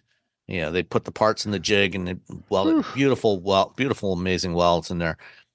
Aside from that sort of thing, pretty much every mass production vehicle built in the last 40 years has been completely welded up by robots. Almost all the painting is done by robots. Yeah. And it worked. We have technology that works really, really well. It's not necessarily compatible with having a human right next to it, but frankly, you probably don't want humans in your paint shop anyway. And you probably don't want humans doing, around the welding anyway, because it's dangerous. But BMW is supposedly going to put these into some of the manufacturing processes, including the body shop, sheet metal, and warehouse in the next 12 to 24 months. After they train them to do specific tasks. Again, I don't. Why? Yeah, like to Nicole's point, why do they have to look like people? Yeah, it seems like look like people. It's like we're just baiting them. Come on, overthrow us. Come on. We're just poking the bear. Yeah. Yep. Mm-hmm. They're gonna make the robot look like a giant bear. there are things that there are consequences that may be unintended but are fairly easily predictable. And if we can predict bad consequences, we should probably do what we can to avoid them instead of building into them. Has no one watched a sci-fi movie in the last 40 years? Is that ever in their whole life? Every sci-fi. Oh well, what are you gonna do? Just gonna be nice. I'm gonna be nice to the robots. So when the uprising comes up, I'll be like, "Oh, hey, he's a friend." Just throwing that out there. Sort of sticking with the robotic topic. Last year, Ford filed a patent for a self-repossessing vehicle. That's another scary bit. Yeah, presumably, if you forget to make your payments on your F-150 or your Mach-E, it can drive itself back to the dealership. Would be the idea. Ford has apparently decided to let that application expire. Oh no, they're not going to pursue it. So they will still have to send out a repo man to take back that car that you have not made your payments on. Yeah, someone's still taking your car. Except now it's just not automatic. It's not taking itself. It's someone with a very a questionable tattoo choice. Is still most likely, yes. Yeah, maybe a mullet. They're like, hey, listen, I liked Beavis and Butthead as a kid. Okay, I didn't really think about it. I didn't think it through. One of the highlights of the Japan Mobility Show in October was the Mazda Iconic SP concept. An RX-7 sized sports car, 2-door coupe, with what was described as a 2-rotor hybrid or plug-in hybrid powertrain. And apparently Mazda has gone ahead and formed a development team to actually pursue building something with a Wankel rotary engine for production. We don't know yet exactly what it will be, but they're moving forward with it. I feel like this happens every few years, though. Like for this time, I feel like this time, we're doing it. Okay, silence. We're doing it. Okay, silence. It's just. Well, maybe this time. In Europe they had it. I guess. Yeah, they do. They do have the MX-30 with a rotary plug-in hybrid system in Europe and also I think also in Japan. But I don't know. I mean, I would love to see them build the Iconic SP. But I think I would just as soon have them do it just as a straight up BEV, I don't know that they're ever going to be able to make a new rotary, pass modern emissions and fuel economy standards. Yeah, if this came out 200-mile BEV, people would be all over it. I know, it's a beautiful car. They would lose their damn minds. Just throwing all their money. Mazda couldn't make enough of them. Yeah. This thing is beautiful. It is a gorgeous car. Man, it's beautiful. Yeah, this is just give us what we want, Mazda. You would not be able to drive it most of the year here. I'm looking at how low it is in the Listen, I live in California, so you can drive it. You could get it. I can drive it all the time. I would be happy driving it, 8-9 months of the year. Yes, yeah. Snow. As soon as it was snow and ice, that would be the end. Park it next to the Miata after that, drive the pickup truck you have, or the Civic, or the Civic. Just get a Subaru. Yeah, be done. So when I went to Dearborn the other day, I was there to get sort of the first hands-on experience of the new Ford Digital Experience, which is their new infotainment system. I actually got a first little look at this last summer when Lincoln did the backgrounder for the new 2025 Nautilus, which is coming out in a couple of months. And at that time, they had the system locked, but I was sitting in the car and, it said, enter PIN number to unlock it. And so I just tapped in 0000 and it unlocked. And so I did play around with it for a few minutes then. But this is their new Android automotive based system, and it is debuting on the Nautilus, on the 2025 Nautilus, and it's got Google services built in, and the Nautilus is going to be their first product in North America to have a full width display, 48-inch display that spans the entire dashboard. They already have a couple of models in China that have this, the Zephyr, and there's also a crossover in Lincoln Ford crossover in China that has this kind of display, but they use a completely different infotainment system. So this is their first Google-based infotainment system here. Did you both have a chance to look at the video? And I got a chance to scrub through it. So all I know is thanks a lot, Biden.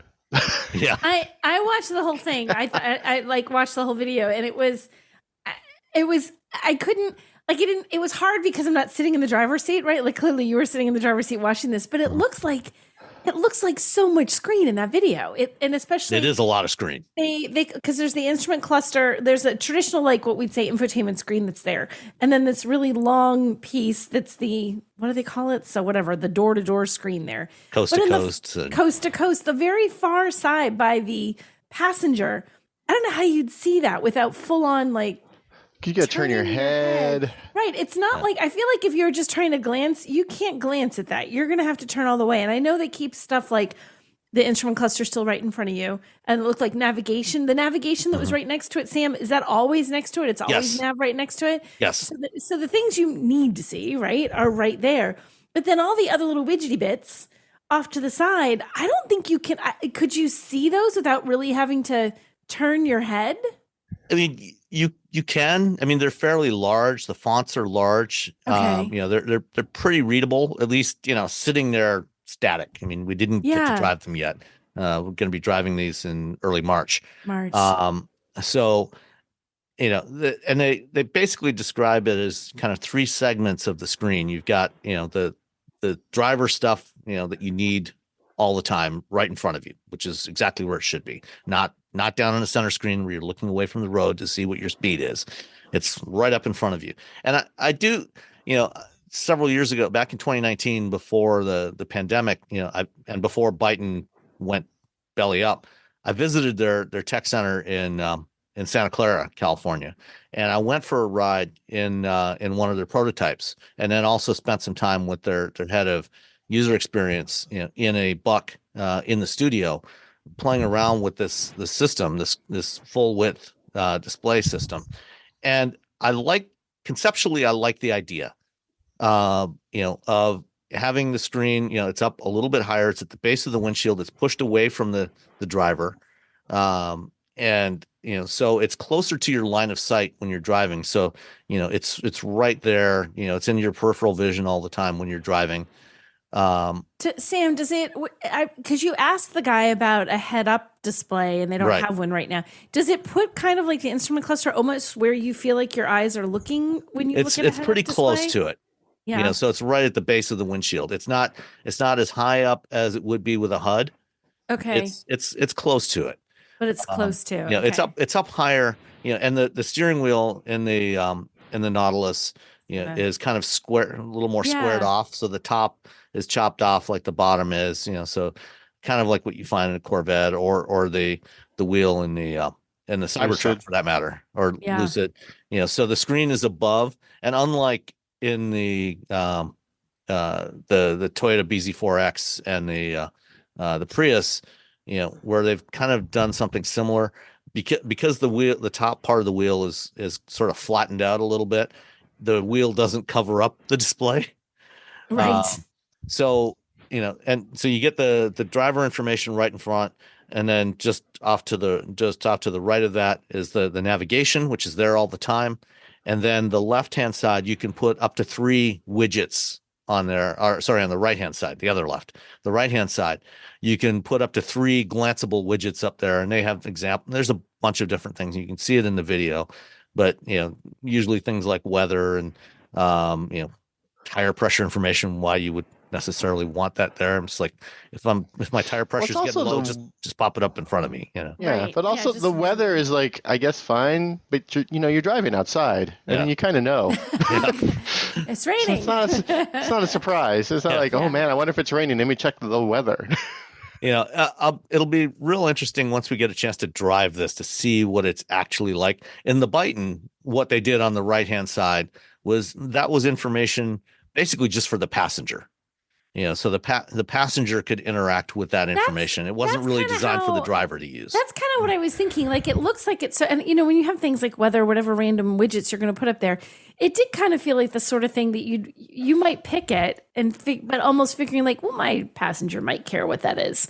Like, I can't see you having information you'd want to look at while you're driving reliably all the way over there on the right-hand side.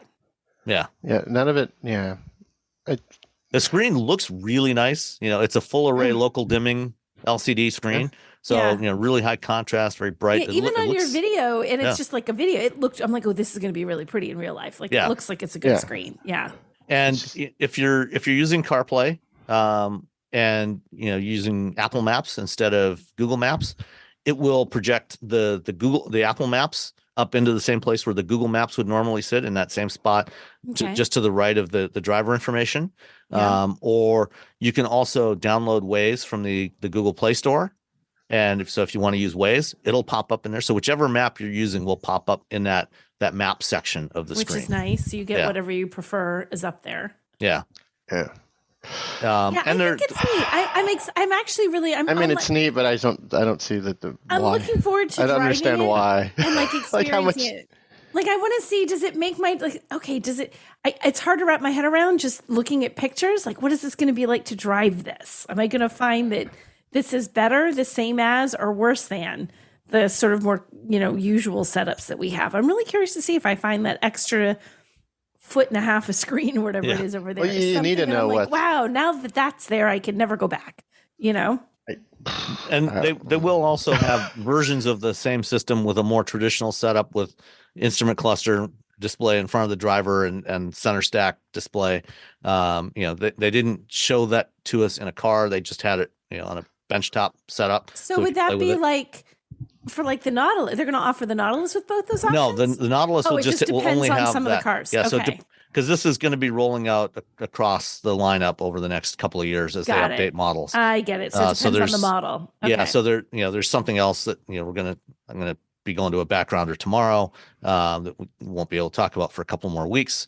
That will probably have that layout in there, and for other vehicles.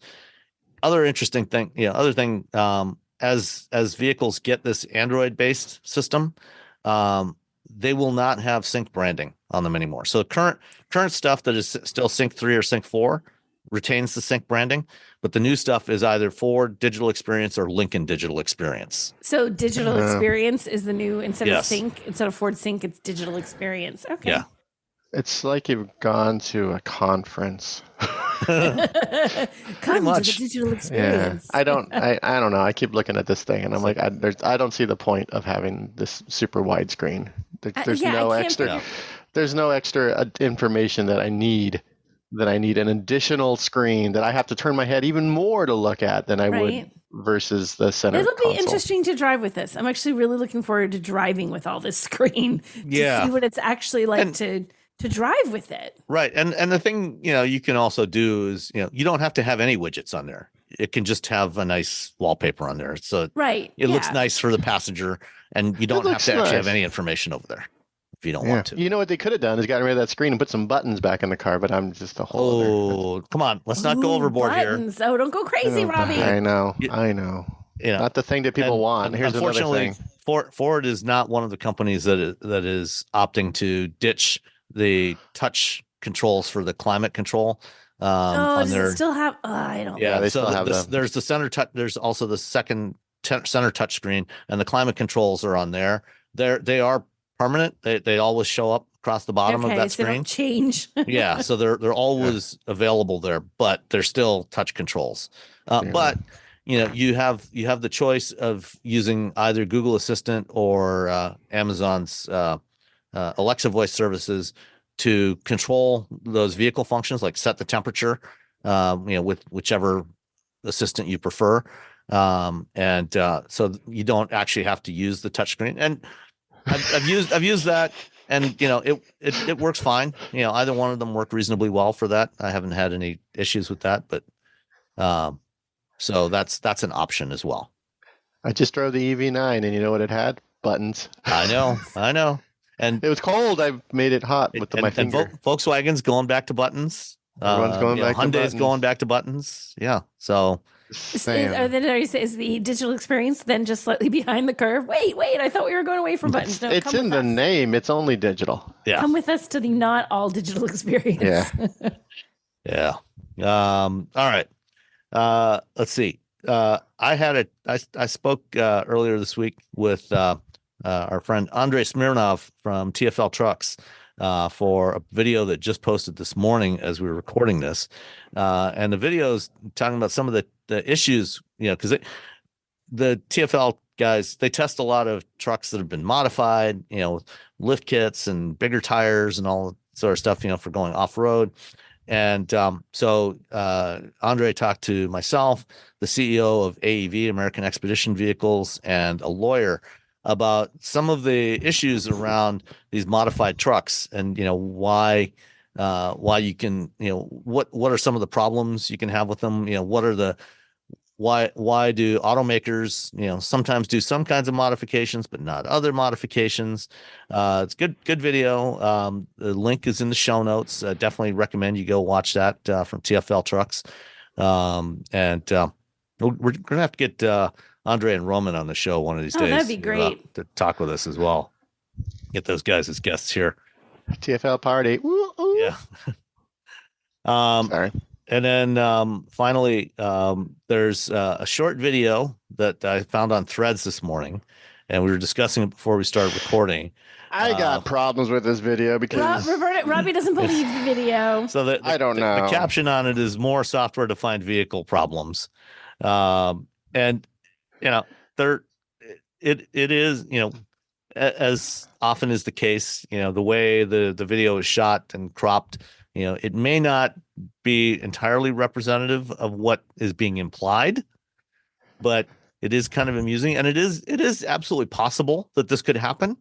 They don't specifically identify the vehicle, but from looking at it in the video, we figured out it is the Buick Envision. Basically, in the video, any button that the guy presses causes the horn to go off, except for the horn button, which has a completely different function in this particular vehicle.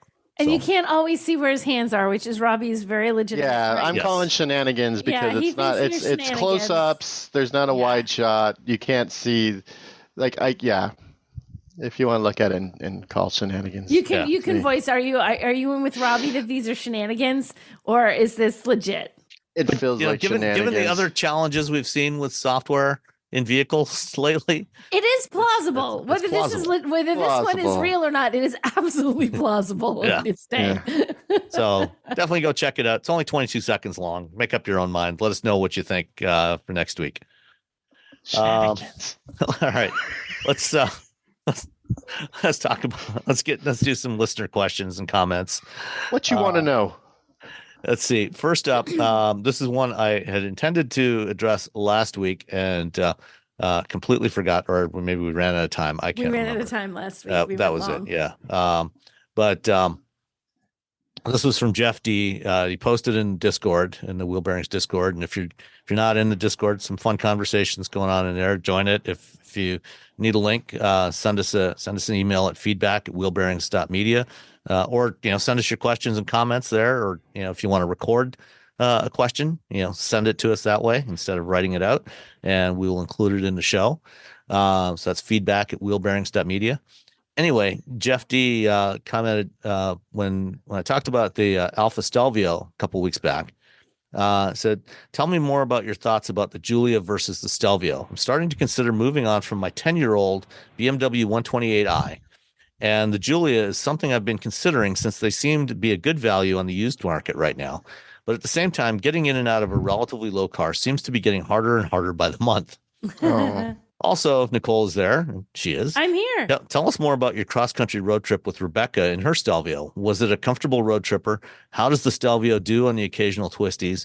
And which of the two would you prefer to drive for? Which would you prefer for a daily driver? So I'll address it from the whole point of view of having driven a lot of miles in that Stelvio. I like the Stelvio. If you're looking for sportier, you're going to go for the Giulia, but it is lower. But if you're looking for that real sports car kind of vibe, you're going to get it more out of the sedan than you are out of this SUV. That said, the Stelvio still has plenty of oomph. It handles really well on the twisties. Driving it with Rebecca across country, which was hours and hours and hours and hours, either in the passenger seat or behind the wheel, that was a comfortable car. It's the kind of drive where you would normally, if a car's not going to live up to road tripping, you're going to notice it because you just have so many days behind the wheel. It was really comfortable. We didn't run into any issues. It was good. We had a couple of spots when I want to say we were in Colorado even, and the roads were terrible. They'd had some bad weather and there was sand and that sort of packed ice and stuff. So it was almost that kind of you get a lot of vibration. Didn't have it, but you could see that the roads were crud underneath the wheels, but it still handled really smoothly. Not only that, I drove the Stelvio quite a bit, not this year, but the year before in the US version of the Mille Miglia that they do in Virginia. And that is all twisties and turnies. You're on side roads in Virginia, going up and down hills, and you've got it. And that was an absolute hoot to drive in that. So I really enjoy driving the Stelvio. I think it's a great, if you're looking at an Alpha and you're trying like, oh, I don't want to get into the real low, like you're saying, getting it out of the sedan gets harder as you get older. It's hard on your knees and your back and such. And you want something you can step into a little bit more instead of stepping up out of. I have no problem recommending the Stelvio. I enjoyed it. And they've recently, I don't know where it stands in the Stelvio because I had it on the, oh my God, what's one down from the Stelvio? I just forgot what it's called. Not the Hornet. Tonale. Denali. The infotainment has changed a little bit, so I'm not sure where it stands in the Stelvio right now. They still have the older system. They still have because there's a newer system in the Tonale that's a little bit better. So the infotainment isn't as nice as I would like it to be. It just doesn't function as well. I like the newer version of it better, but that wouldn't be enough to make me not get an Alpha. And certainly if you're thinking about going with something that's a little easier to get in and out of, but still want to have fun behind the wheel, the Stelvio works beautifully. Yeah, and the Stelvio and Giulia have the exact same powertrain options. You have a 2-liter turbo with 275 horsepower, I think, or the Quadrifoglio with 505 horsepower twin turbo V6, which is absolutely a fantastic engine. They're both really good powertrain options. So you have the same powertrains in both. Same chassis basically. The Stelvio is just taller and slightly, and the other main difference is the Stelvio is all-wheel drive. The Giulia is only rear-wheel drive. No, there's no all-wheel drive Giulia. And then the ground clearance. So for example, if you live somewhere where it snows a lot, you probably want to go for the Stelvio, because I have firsthand experience trying to drive a Giulia Quadrifoglio in deep snow. Did it not go well? I mean, when you have like 4.5, 5 inches of ground clearance, it can only go so well when you have 10 inches of snow. Okay, enough said. Did you try just driving faster? Did you try going faster? I did try that. But the problem is I have this corner that I have to take, last corner I have to take to get into my driveway. And when you have limited traction, it's the Stelvio is a better solution for that. So depending on where you live, the Stelvio is a better option. But as you said, they both drive actually surprisingly similarly. They're both very sporty feeling vehicles. The cabin is basically the same in both. Aside from sitting up a little bit higher in the Stelvio, there's not a lot of difference between the two. And of course, the Stelvio as a crossover, utility, if you like to, go out to estate sales and stuff like that on the weekends, or you have an active lifestyle and you need some extra cargo space in the back, it has that advantage of, even behind the rear seats, you've got a decent amount of cargo space, and you can fold the back seats down and put bigger stuff in there. So for a lot of people, it may be a more practical solution. If your personal physical mobility is not an issue, I personally, still prefer driving a sedan. But that's a personal preference, and at least for the time being, I can still get in and out of it without any great difficulties. But we're all getting older, so there's going to be a point where that may no longer be the case. I can still get in and out of my Miata without difficulty, so thankfully that. Either one's a great choice. So, and I forget the exact trim that Rebecca has, but she does not have the Quadrifoglio, and that was not the super powerful version. Then I drove the Quadrifoglio when I drove in the US warm up for the Mille Miglia. So I've driven both. You do notice a difference, but it wasn't like driving Rebecca's car. I was like, oh, this is lackluster. It's still super fun to drive. Like, you don't need the Quadrifoglio. If you want it, sure, go ahead, pay the extra money, get it. But you really don't need that to still have. It does sound phenomenal. Oh, it sounds amazing. Yeah, but Robbie, have you driven these, Giulia? Giulia. I mean, you're driving a 128, so you probably live somewhere where you don't have to worry about too much snow. Giulia. If you're concerned about getting in and out as you get older, it's going to be harder to get in and out of a low car. Yoga. Just start doing yoga. There you go. Just start getting limber. There's the solution. There's the solution. Yoga. It's good for you. Apparently, yoga. Just get the Giulia, get yoga. Get on with your life. All right. Rob from LA sent a note. Last week when I was talking about the Pacifica, I made a tragic error. This is funny, and I didn't catch it when you were talking either.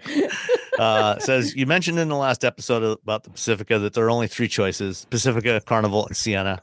I, of course, forgot to mention the Honda Odyssey. Oops. What happened to the Odyssey? Nothing happened. It's still here. It's still a great option. It doesn't have any hybrids or all-wheel drive, but otherwise it's still a great option. So yeah, it's still sorry, Honda. My bad. All right. Finally, Adam Jakowenko wrote in, says, idea: cue up some generic game show music in the soundboard and start a segment called Dealer Be Dealin', where people can share the silly experiences they've had with dealers recently. And here's where I will insert some generic game show music. Even if it doesn't take off, I got one for you. Get ready for my episode of Dealers Be Dealin', or Dealers Be Dealerin', I should say.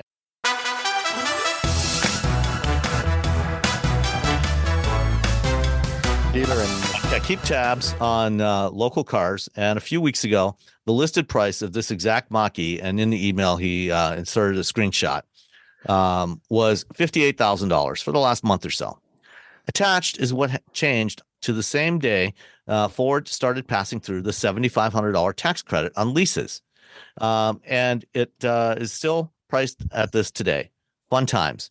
And shockingly enough, the price went from $58,000 at the dealer, this particular dealer, and we shall shame him. Perry National City. Not sure where they're located. Let's see. I'm going to Google and see if I can figure it out. Perry National City, Ford, 22,000 Mach-E GT, $65,965, which shockingly is about $7,500 more than it was the day before. They're in California, by the way. Oh, National City, California. National City, California. Yeah. So Ford, decided to pass along the tax credit on a lease. So the dealer jacked up the price by $7,500. Of course. Dun, dun, dun. Yes. So avoid Perry National City Ford. Yeah, because that's shady. That's all for this week. And join me again next time for another rousing round of Dealers Be Dealerin'. Thank you, Adam. Thank you so much. Love it. And if anybody else has any of these kinds of Dealers Be Dealerin' episodes for us, please send them in. We would love to shame more dealers because they deserve it. They do. All right. I also have a interview that I did at CES with Paul Thomas, who is the president for mobility for Bosch North America. And we talked about a bunch of stuff that Bosch is doing, including interior cabin sensing, some of their ADAS stuff, electrification, some good stuff in this conversation. So we'll have that tacked on at the end here after we all say goodbye. And I can't forget to also thank our patrons for your support. Thank you so much. Really appreciate it. And we'll talk to you next week. Bye. Bye. Bye. All right. So, big part of yesterday's press conference and also the presentation we saw on Sunday morning it was all about mobility and President of Mobility for the Americas. Sure, you've got some thoughts. Like one of the big things, big trends that I heard, especially from Sunday, was around in-cabin sensing. And this is a growing area across the industry. And for a company like Bosch, you've got a long history with sensing on the outside, looking out from the vehicle. Now looking in, can you talk a little bit about in-cabin sensing? What are some of the benefits of it?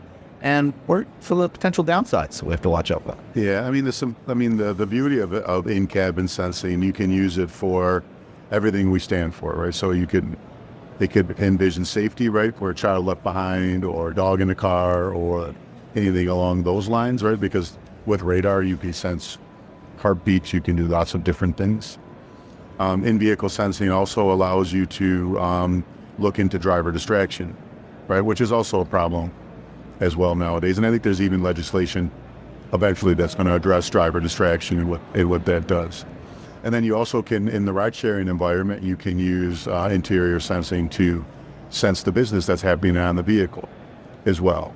And interior sensing can be visual, it can be vocal, it can be olfactory as well. You can smell what's going on in the car. So there's so many opportunities to use interior sensing for all the right purposes.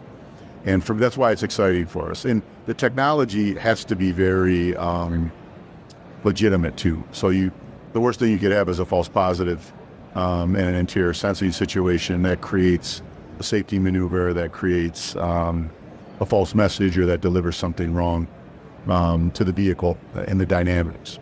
So I wouldn't want lots of false. So accuracy is really important for us. You can use cameras for interior sensing. You can use radar. You can use LiDAR, which isn't as relevant. But typically it's either some form of ultrasonic sensing, cameras, video, of course, video with camera, or radar. And to your comment on false positives, one of the things that we saw in the presentation the other day, it had to do around with detecting drunk drivers. Yeah. You got the legislation from the infrastructure bill that is requiring NHTSA to come up with a regulation to mandate some sort of anti-drunk driving technology. Yeah. So false positives are really important there, trying to find the right balance. And the legality of it always is also complicated, right? I mean, we don't want to be in a situation where the police say, hey, according to camera by company X, you were intoxicated, or there's under certain levels of impairment. And we'll be willing to work with the government and things like that, but that's something that's real difficult for us. Because you can always sense by someone's eyes, the color of their pupils, the way that they're dilated and things like that. There's ways to come very close to understanding if someone is not in the right state of mind to drive a vehicle. Yeah, and you mentioned the distraction, of course, drowsiness are big problems. I mean, in a lot of ways, they're as bad as being impaired. Even if somebody's not impaired, that's a serious issue when somebody's trying to control a vehicle. Yeah, no, I mean, driver distraction. I mean, with the laws that we're even seeing. I live in Michigan. Are you in Michigan? Yeah. You can't even look at your phone anymore while you're driving. Well, I mean, when people look at their phones, they tend to sway a little bit or move off the lines, and I think that distraction is a bad thing. Connectivity brings distraction, though. Yeah. Right. So we want, we want people to be connected, but you want to be connected at the right times. And if they are connected, you want them to be safe. And with all the screens that we're putting in cars now, even if your phone is in your pocket, we still got all these screens that can be very distracting as well. Yeah, that's true. And I mean, no matter how hard you try to keep the driver from looking away from his screen into the passenger side. I mean, I've seen people with having phones just mounted on their windshield watching TV while they're driving. Yeah. So is Bosch looking at also potential for integration of in-cabin sensing with ADAS systems to? Yeah, I mean, we have a certain platform called RideCare and things along those lines where you can take a holistic approach, an overall vehicle approach to what's happening outside the vehicle and what's happening inside the vehicle. You can use interior sensing even for retail communications, like when you deliver your rental car back, right? Interior sensing can tell people whether they've left a package in the back seat, whether the owner smoked in the car, or whether there's certain things that have happened that rental companies don't like to have happen, or even things that they do like to have happen. So I think sensing outside of the vehicle is very important for physical-based collision avoidance, for physical-based acknowledgement of the environment. But inside the car is getting more and more important. Yeah. Right. And even as you look at driver training and how driver training is now, changing. If you look at the world and how you get your license in the U.S. versus how you get your license in other countries, I believe you can use interior sensing to help improve the likelihood that a better driver. Yeah. Okay. One last thing on the in-cabin sensing is the topic of privacy. We got quite a few vehicles on the road now that have driver monitor systems. Yeah. We're getting into more advanced systems talked about, but even with that, with the driver monitor system, there's concerns with people that this information might be recorded and might be used against them in the future. Yeah, I mean, it goes, if you think about, the traffic violations in Europe when people were driving by and it takes a picture of them, right? And you see their face and you're like, well, that guy was driving in the wrong area and it doesn't work out that well. I think that interior sensing, there's a fine line you need to follow. I mean, as far as information sharing and rights of people of being sensed inside their vehicle, there's ways to anonymously sense as well. I'm not as interested in someone's, let's say, distinct facial characteristics. I'm more interested in certain parts of their body and what it's doing that could be relatively anonymous. Right. Are there indications that they might be having a medical emergency? Yeah. You could sense heartbeat. You could sense stroke activity. There's lots of things you can do, and I think some owners are just some people may feel real comfortable having that. At times when I'd like to have interior sensing in my vehicle, there's times where maybe people don't, and that's going to be the government turn off or turn on type discussion. Kevin. Let's move to a different area, electrification, sure. Which is something that was talked about quite a bit yesterday. First, on the vehicle side, Bosch has expanded its investments in silicon carbide technology. Yeah. And so talk a little bit about that and what the benefits there. Yeah, so silicon carbide is just not just. It's a great technology that improves the efficiency of anything that it's contained in. So versus older technologies or older silicon, if you move to a silicon carbide technology, you're automatically going to increase its efficiency. Given how it's used, the efficiency gains could be double digit, they could be single digit, but there will be efficiency gains.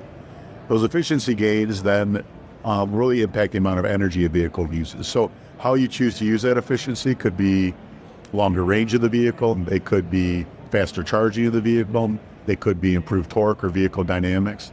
So the fact that you can have more energy in the same or smaller package and convert that energy in a more efficient way is the perfect solution for electric vehicles, right? Because everything you hear about is range, time to charge, effectiveness of the vehicle to have range under different environmental conditions. And silicon carbide gives you all of it. And silicon carbide, for listeners aren't familiar with it, is used chips that are used in the power inverters. Yeah, you can use them. There's silicon carbide in lots of the consumer devices that even you'll see in the show today, but primarily for automotive usage, they go into the high-powered inverters that convert the energy into usable, that convert electrical energy into usable energy for the vehicle. So like from DC to direct current in the battery to AC that we use the motors. Correct. What about other applications? For example, on the chargers, on DC chargers, they're taking in, unless they're hooked up to solar, they're taking in AC alternating current from the grid, and invert in, and you've got the inverter at the charger level. Is Bosch looking at utilizing that technology, silicon carbide or other technologies? Yeah, sure. The beauty about silicon carbide is you can use it in multiple different ways. We want to compete at the die level, which means at the basic wafer level that you saw outside, if you had a chance to view. We also can cut that die and put it into a power module. The power module can be used in a vehicle inverter or a charging inverter. And we also want to use it to build a power module that we put in our own inverters. So the beauty of it is we can supply now from the bare die all the way to the inverter from Bosch. Okay. And that's the beauty of silicon carbide for us. And our value chain of having the silicon carbide in California versus, let's say, somewhere in Southeast Asia is a great benefit. All right, there's lots of reasons why. It's a more supply chain resilience, having a diversity of location. Correct. There's disruptions from whether it's natural disasters or geopolitical issues. Yeah, and we've been pretty clear in a lot of our press releases that the CHIPS Act is very much supportive of this, and we feel that we're in a very good position to try to work on getting to some level of local funding, either from local governments or federal governments, to help expand silicon carbide. You're producing silicon carbide today in Europe. The factory in Roseville, California, that you've invested in, when is that going to be produced? Yeah, so we'll start producing chips in 2026. Okay. And we'll ramp up through 2026 to 2028 up to certain the amount of chip. But we'll be a high volume facility by 28, 29. And of course, that's our plan. Yeah. Everything's got to go. There's a lot of I's, dots, and T's that have to happen, but we're feeling pretty good about it. The charging equipment itself, is that something, is Bosch interested in expanding its presence in that area, producing charging equipment? Yeah, I mean, we've worked in the charging equipment area before. Right now, we're focusing more on the connectivity of the charging unit to the vehicle. I mean, lots of times cables can be different. There can be smart cables that can tell you whether it's getting the right amount of energy, the wrong amount of energy. So, I mean, we're definitely involved in the charging infrastructure. Are we building charging stations, and is that one of our core business fields? If necessary, yes, but it's not really the main target for us. I mean, those will be, either retail in nature or, we don't build, we'll build Shell their gas pumps for their stations. So during the press conference yesterday, a big portion of it was talking about heat pump technology, and some new heat pump technology that Bosch has developed for operating at low temperatures. Is that something that Bosch is also looking at adapting for automotive applications? Well, I mean, heat pumps. You could use a heat pump to set up some sort of charging network, right? But heat pumps require geological support, right? Because you have to pull the cool air from somewhere. Yeah. Right. So the heat pumps that we showed yesterday were more primarily related. Correct me if I'm wrong, Tim. More related for home comfort, than they were for vehicle comfort. And the application in thermal management. Now, I think you can have heat compressors or different things in thermal management that help you move fluids, and so maybe the concept is similar.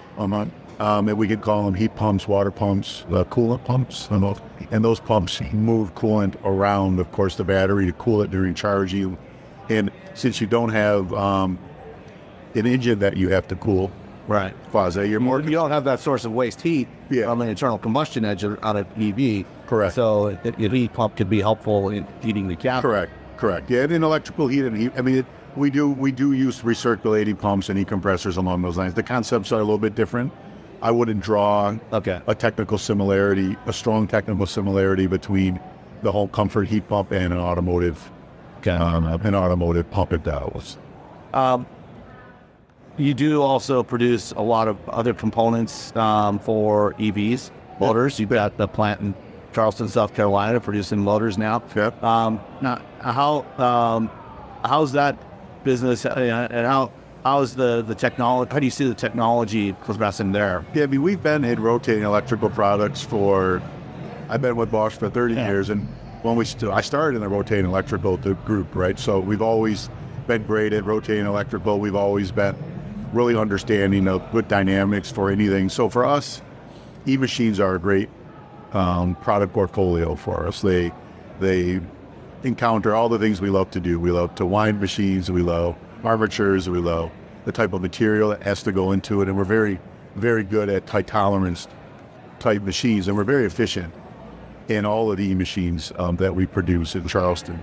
And even in Anderson, if you talk about EVs, I always go the full gamut, right? I mean, and Anderson will be making a fuel cell.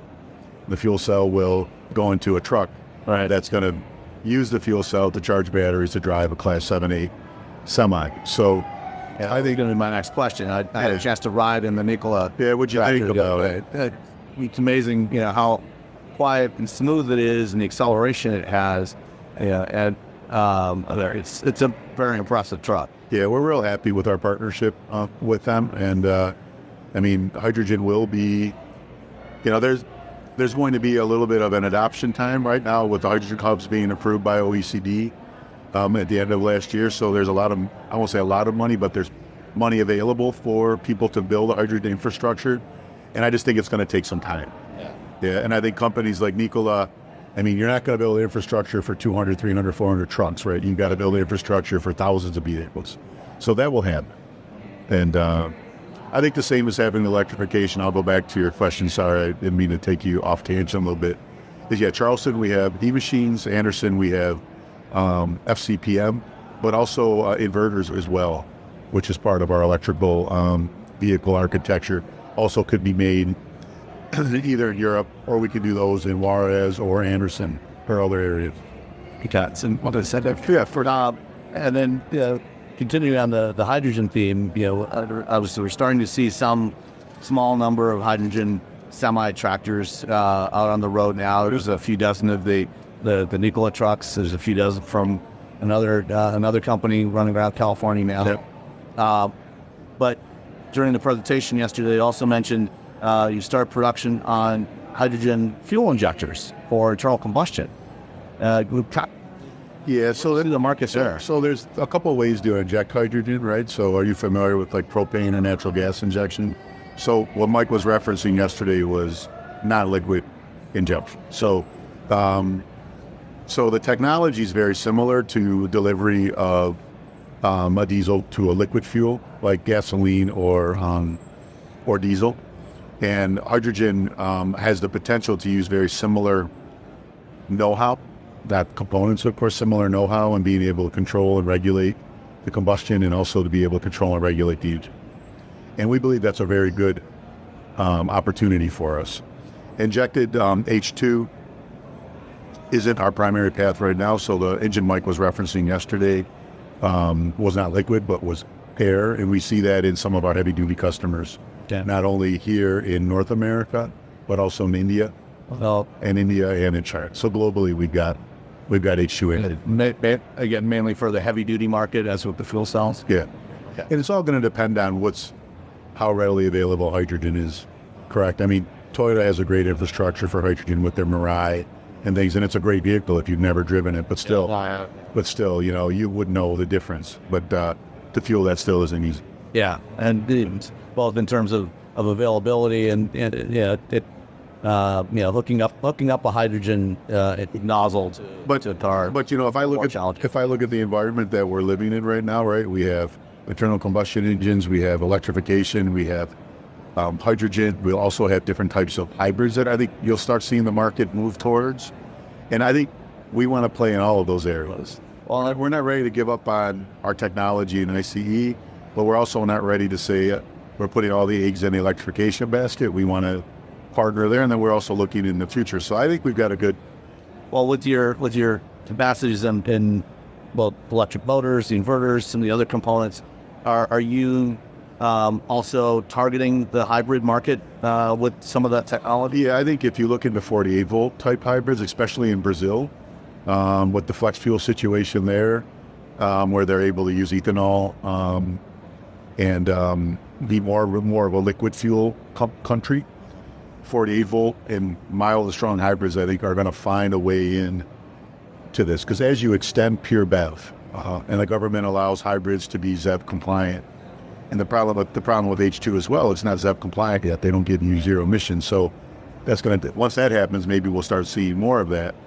But fundamentally, I think that having that full gamut of products while you bridge the technologies from pure combustion to pure electrification is going to be a while, right? I mean, all the investments are starting to slow down a little bit. I think you're seeing that, and the infrastructure to build batteries as it did the U.S. Right. So, any final thoughts on mobility and kind of where you see Bosch going? Anything we haven't talked about? That? Yeah, I mean, I've been thinking a little bit about this because there's a lot of ways I could answer that question. But the one thing I do like is the focus on energy I'm seeing this year at the start of 24, and how people are looking at energy as the savings, not as a certain technology to generate energy savings. So to me, that's the way we should look at it, because when people just say, oh, do everything electric, you're ignoring how that energy is developed, and you're ignoring where the energy is coming from. You've got to look at the entire ecosystem. Exactly. So the fact that we're looking more at energy and the ecosystem, I applaud that, because then we're really making the responsible decisions for mobility, not based upon a certain technology that's cool, but one that fits into the region that we're working, and one that has the infrastructure and the technology to support it. Then it makes the world better by nature. Yeah. So that's the way I'd answer. I mean, mobility tied to energy now is nice. There's always great things to talk about. I mean, 5 years ago it was autonomy. 2 years ago it was electrification was going to take over. That who knows what's next. But I like keeping it real balanced. Yeah. Well, now big thing this week seems to be putting large language model support into cars, and so that's going to consume more energy. So yeah, and that's it. And if you don't have the energy, car won't go. That's right. All right, Paul, thank you very much. Yeah, thank you so much too. Thanks, Steve. Everyone's talking about AI these days, right? This season on Compiler, we're diving deep into how AI is reshaping the world we live in. Join us for a new season of Compiler, an original podcast from Red Hat. Subscribe now wherever you get your podcasts. All you homeowners have unique needs. Some feel the need to paint their door a vibrant shade of blue. Others have the need to decorate their bathroom with fish, anchors, and other nautical items. And because each homeowner has unique needs, Geico helps you get the right coverage for your home and what's in it. That way, you get exactly what's right for you, even if your needs are unique. Get more with Geico.